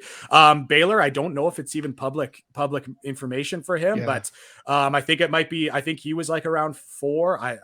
I'll have to check that, but facility, and the one thing too, like facilities there have not, in Waco have not been very good. They're just now building a new facility. Yeah, they're just now building a new facility for him, but hey, it's one of those things that, like, we talked about why Florida, Eric Pastrana shouldn't be taking a pay cut to go from Oklahoma State to Florida. It should be a pretty clear situation, I think, where Florida should be able to make it work for a coach to go from Baylor to Florida. Just my opinion. Yeah, I just looked it up, $3.35 million as of a couple days ago. Okay. Now, I don't know what kind of his other incentives are in there, but yeah, I mean, you'd like to think that Florida could give that a boost and make that happen. But that's up to Strickland to figure out, I guess. Eric, how quickly do you think that this search goes? I mean, obviously we have March Madness just around the corner, starting on Wednesday or Thursday. Do you think that this goes through the month of April? Obviously, it probably depends on the potential of how far a team could go, but how quickly do you think we'll start hearing some names or hearing about some interviews? So right now, Louisville is open. That would be probably, I guess, the biggest opening you could argue in college basketball. Maryland is also open, which is like a sneakily amazing job in college basketball. So that's a big, so it's pretty much like right now it's going to be like Florida, Louisville, and Maryland are the players for the big names. So I end up with those names playing in the NCAA tournament. I don't think you kind of hear news for a couple of weeks, and maybe it's the domino. Like again, I think Louisville and Florida might be waiting to see what, I won't say his name because it's got too many M's. I've said it too many times on the podcast for Nick, but we'll see how far that team where John Morant played, here's another M. We'll see how far they go. But he's going to have his pick probably of where he goes. Maybe that's a domino there. So, I don't think it's going to be in the next, couple weeks. I think it'll be more like months. Okay. I think kind of what you're getting at, though, is that, and it goes back to what you said the last time you were on the show, Florida shouldn't play. And it's something a lot of fans said during the football search. Florida shouldn't play second fiddle to anyone when it comes to a coaching search. And, hey, if you want to go and get Triple M, go ahead and do it. If you want to go and be like, hey, Roy, I know you like UNC and you've built a nice life there. You want to come to Gainesville? Like, just ask. Worst case scenario, you say no. Roy Williams? Yeah, I'm joking. I'm just. Isn't he retired, Nick? Just getting big. You should be able to ask anybody. Hey, Coach K, do you not want to retire? Do you want to retire to Florida and coach basketball? I think that's kind of what you're getting at, is that money shouldn't be a factor. You're kind of saying it is based on the coaching pool and the facilities, but it shouldn't be a factor at Florida, a school that has, the Final Fours and the national championships. And a shit ton of money. Mm-hmm. Money ain't an issue. I mean, that would be my opinion. And again, it's just like, what do the actions show you? So we'll see what the board really thinks, and we'll see what kind of fan pressure is. But again, I think for if Scott Strickland really wants to hire the Fawcett search firm, hire the Fawcett search firm, I would be happy to do it for much less than all these other search firms, and I think I'd do a pretty good job. But again, it's like to make a splash. Is it like for the casual fan here, it's like, okay, you hire the head coach at Furman. I mean, that excites like a nerd like me, but does that get everyone else excited? Not necessarily. You go get Scott Drew and suddenly, you do make that splash. And Florida's in a situation too, where like, yeah, maybe you can get, an up and comer, but are you ready for a couple more, a season or two of the O-Dome, not being filled up totally, or, still kind of fan apathy. I'd just be interested. I'll be interested. But again, it just seems like right now the base usually provides a spark of fanship, no matter who the coach is. Yeah. So I think whatever change, I think they'll get the initial support in a nice crowded stadium. Well, I do think that might be another reason why they try to go in the family with an Anthony Grant or or Rob Lanier, that people would say, hey, there's a former assistant at Florida. There's someone in the family. There'll be some excitement there. So I could see that also being a reason that they might go in that direction.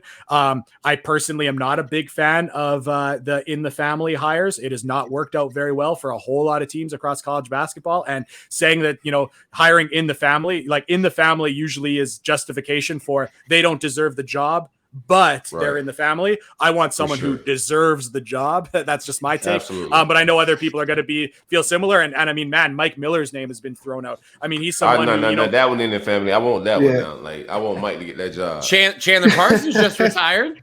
Oh my goodness. Chandler the stats coming together. Retired. Yeah. There you go. I definitely want Mike Miller, coach, leading the Gators in some capacity, bro. I wouldn't mind that whatsoever. I can tell you right now that Chandler Parsons would take the job if offered. Don't think it will be offered, but Chandler Parsons would take. What is he at right now? He was unfortunately was in a car accident, and that forced him to medically retire from the NBA. Yeah. So he retired. So you go like just off the streets, just come coach the team. That's why Nick's not at a search firm. Listen, I am a noted basketball expert as Eric and coaching search expert as Eric said. I'm just providing my expertise. If you don't want it, you don't have to take it. It's free. Okay, it's just an option. Know that Nick got to plug the Parsons if they run out of like options. Maybe we can bring him on the show next week and he can make his case. Oh, you mean future head coach Chandler Parsons? We should. That's right. Yeah, at least we'd be a little bit more in than this last coaching staff. Eric, I wanted to ask. We're obviously talking about the future with the coaching search and with the way transferring is easier now. Florida has a class that we have ranked at on 3 as the 26th overall class. It dropped a little bit from 22nd after some re-rankings, but Malik Renew, if I'm saying that correctly, Jalen Reed out from California, and Denzel Aberdeen. What is the future with these 3 guys? How dependent is it on who is the coach? And what would getting all 3 of these guys on campus mean for Florida in 2022-23? So I kind of feel like Malik Reneau was going to go wherever Eric Pastrana was. I think he knew that Pastrana was ready to jump to a good program.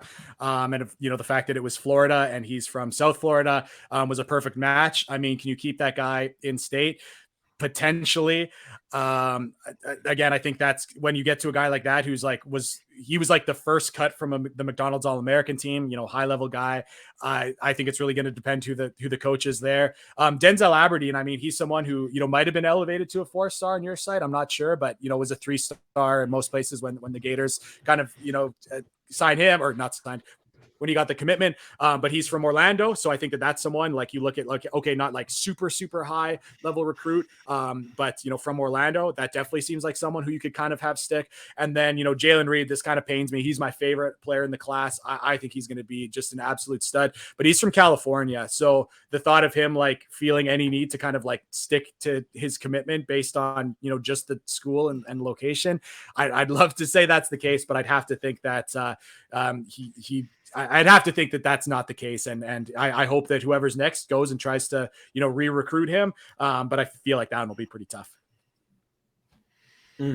Breaking your heart there, Eric. Yeah.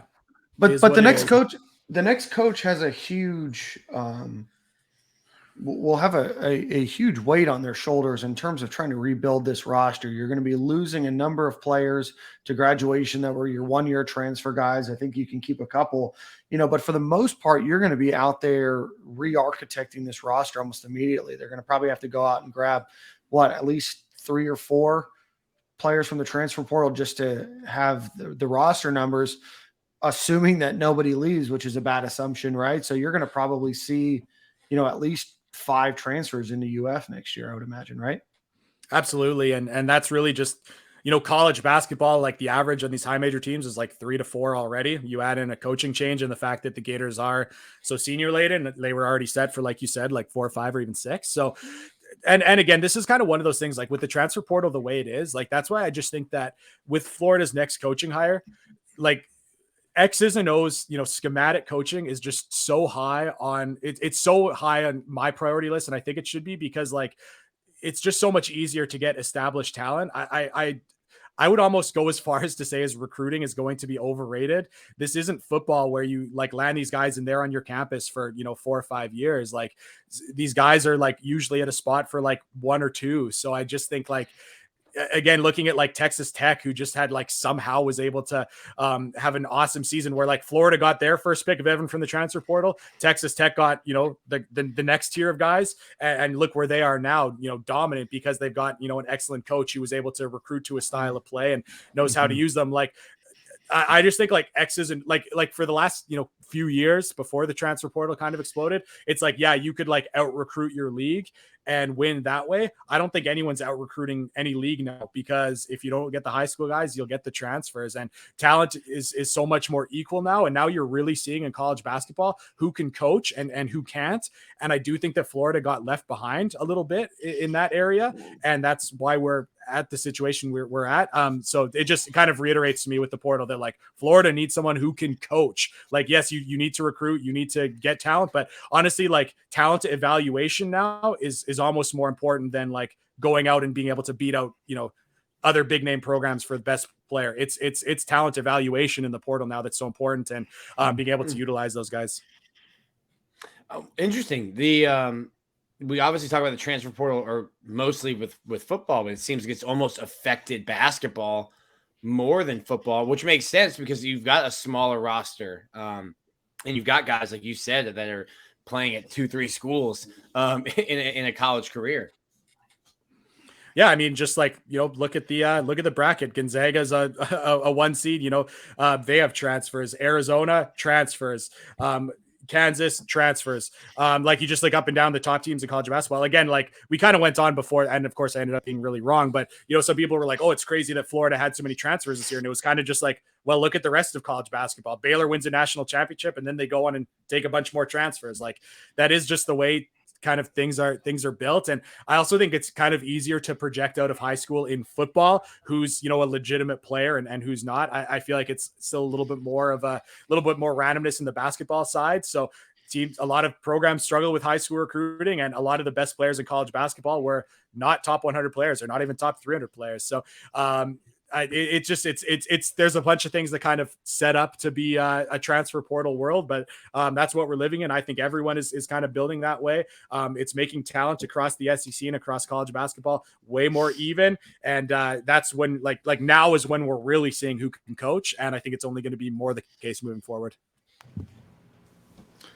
Interesting. Well, Eric, my friend, we will definitely, I know you are our most featured guest on this podcast, but we know for a fact you will be on at least once, if not twice more, over the next couple of weeks and couple of months as this search continues on. But as always, we really appreciate the opportunity to chat with you. Remind everybody, if they don't already, you should, but remind everybody where they can listen to your podcast and follow you on social media.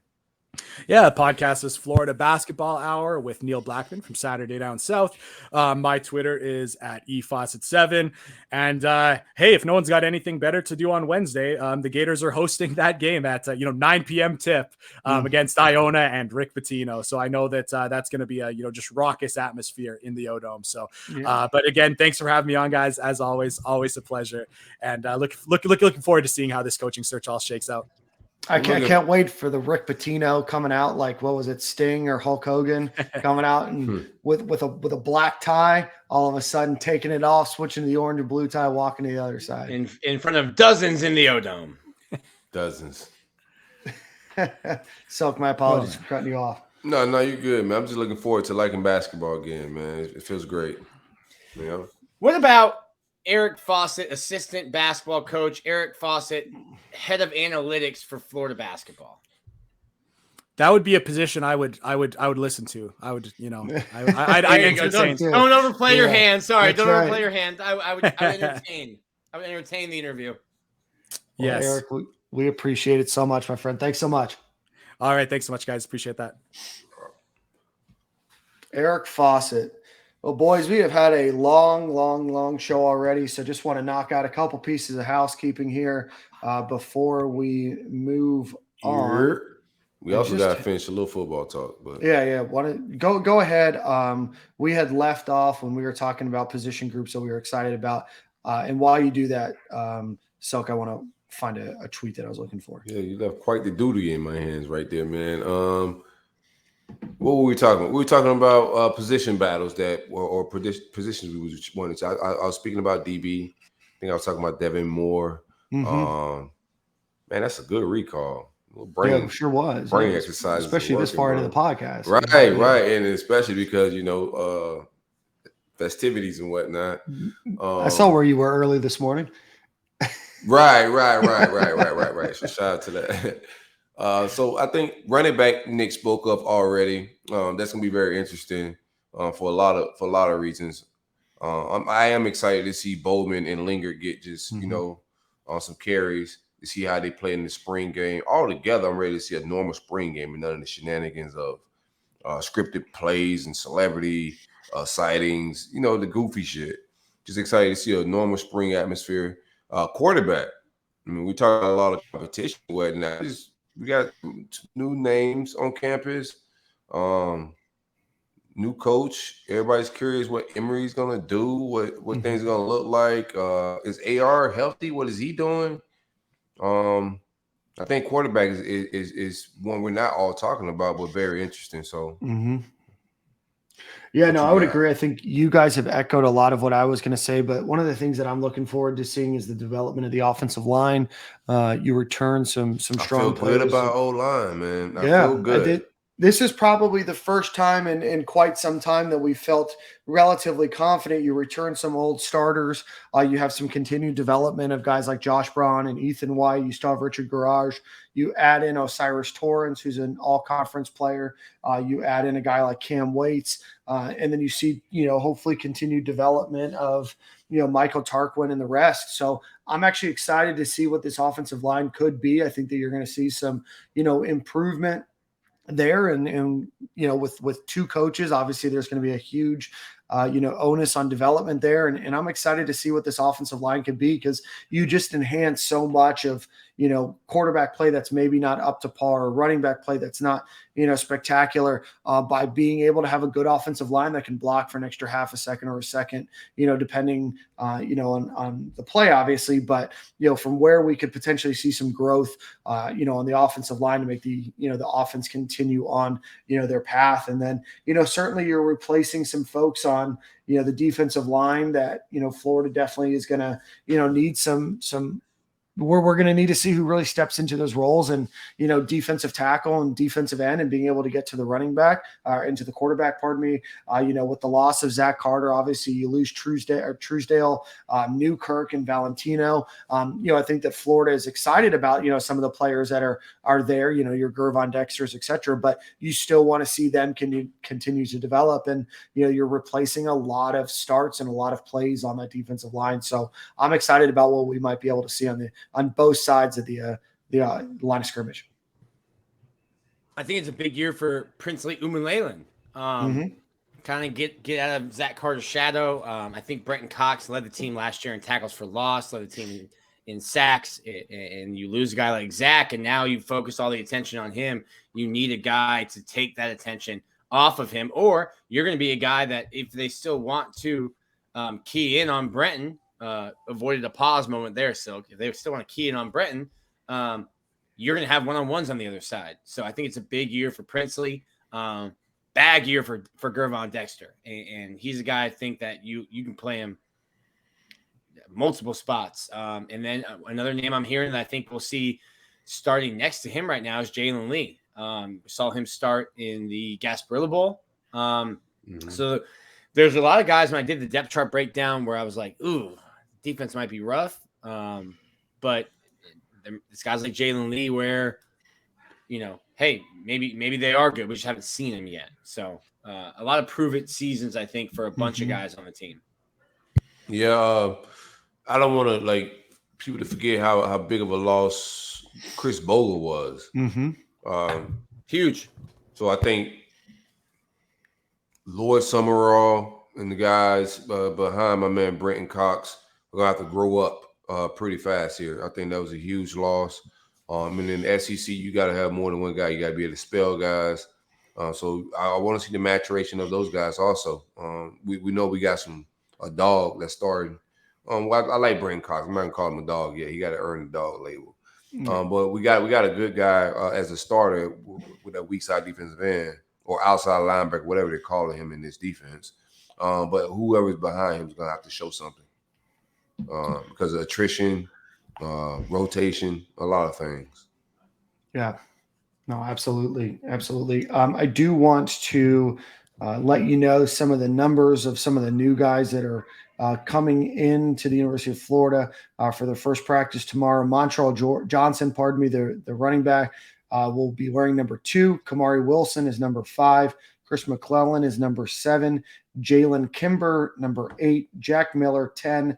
Devin Moore, number 28. Osiris Torrance, 54. And Cameron Waits, 75. Devin Moore, man. Watching that kid, bro. That's my guy. That's Silk's man crush list? I'm not going to go that far, Dick. Sounds like it. It's my guy. You know what I'm saying? Pick one guy every class. That's my guy this class. And I'm a DB at heart, so I think he's going to climb some depth charts. Absolutely. Well, before we end the show, do want to give a congratulations, and we meant to do this at the beginning of the show, but the women's track team won the NCAA national championship in the indoor competition. That is their second overall national title in track and field. Their first under Coach Mike Holloway, who now adds to his list and has 11 total national championships in track and field at the University of Florida. So obviously a GOAT, but congratulations to the women's track team. Baseball went 3-1 last week. They are now ranked number 9 in the country by D1 Baseball. Weather looks quite miserable Tuesday night, but if they are available to play, they will be hosting number 8 Florida State. I like the Florida Gators. State is 10-5. Just had a series win over Wake Forest as the ACC started conference play last week. So Florida will start SEC play this week. So big week. Florida State Tuesday scheduled, obviously weather permitting, and then they're up in Tuscaloosa to take on the Alabama Crimson Tide and kick off SEC play. Well, perfect. Gators softball, as we mentioned earlier, is 22-2. Did lose yesterday to Mississippi State, but is currently playing right now. A lot of exciting stuff happening in Gators sports. Men's tennis is 11-2. Women's tennis is 9-4. Swimming and diving have started off the season strong. We have gymnastics to look forward to. Trinity Thomas is a finalist for the annual AAI Award, which is the American Athletic Inc. Honor, which is given to one student athlete. She's one of 6 finalists. So best of luck to her. Men's baseball is hitting their stride. And then, yeah, that's about all we've got going on right now. Silk, take us into the Manscaped ad read. And then I think you have Song of the Week this week. Oh, word up to that. Shout out to the greatest of the great folks at manscaped.com. Be sure to use coupon code 20SG at checkout for 20% off, free shipping. It's full-fledged ball deodorant season out here. It went from 85 degrees to like really cold, but South Florida is warming right back on up. It's springtime. I did my official spring cleaning today. And also, I got to do my spring shaving with the Lawnmower 4.0. Keep everything smooth, man. New season, you know what I'm saying? New reason to get that Lawnmower 4.0 out. Coupon code SG at checkout. 20 SG, but yeah. 20 SG. Yeah, take care of your family jewels. They take care of you. Beyond that, they also have like a foot deodorizer, if that's something that you're into. They have deodorant. They have body spray. That's like a moisturizing body spray. You can't be out here funky is what we're trying to tell you. Yeah. No. Now, I've smelled some of you guys at our tailgates and stuff like that. So I'm talking to you. If you think this ad's about you, it is. You're too grown to be musty, man. Too grown to be musty. All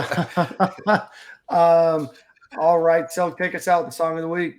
Song of the week. I'm gonna go some R&B. So I'm gonna go something soft. I don't want to go nothing too crazy. It's a family show. I did it there. Ahmad Black. My bad. Whoa. Tiger got out of the cage. Tiger got out of the cage. Matter of fact, let me get some Anita Baker, man. Let me get some Anita Baker, Good Love. How about that? That's my baby. Big Anita Baker. Same corner, same time. Same corner, same time. Already. See you boys next week. Already.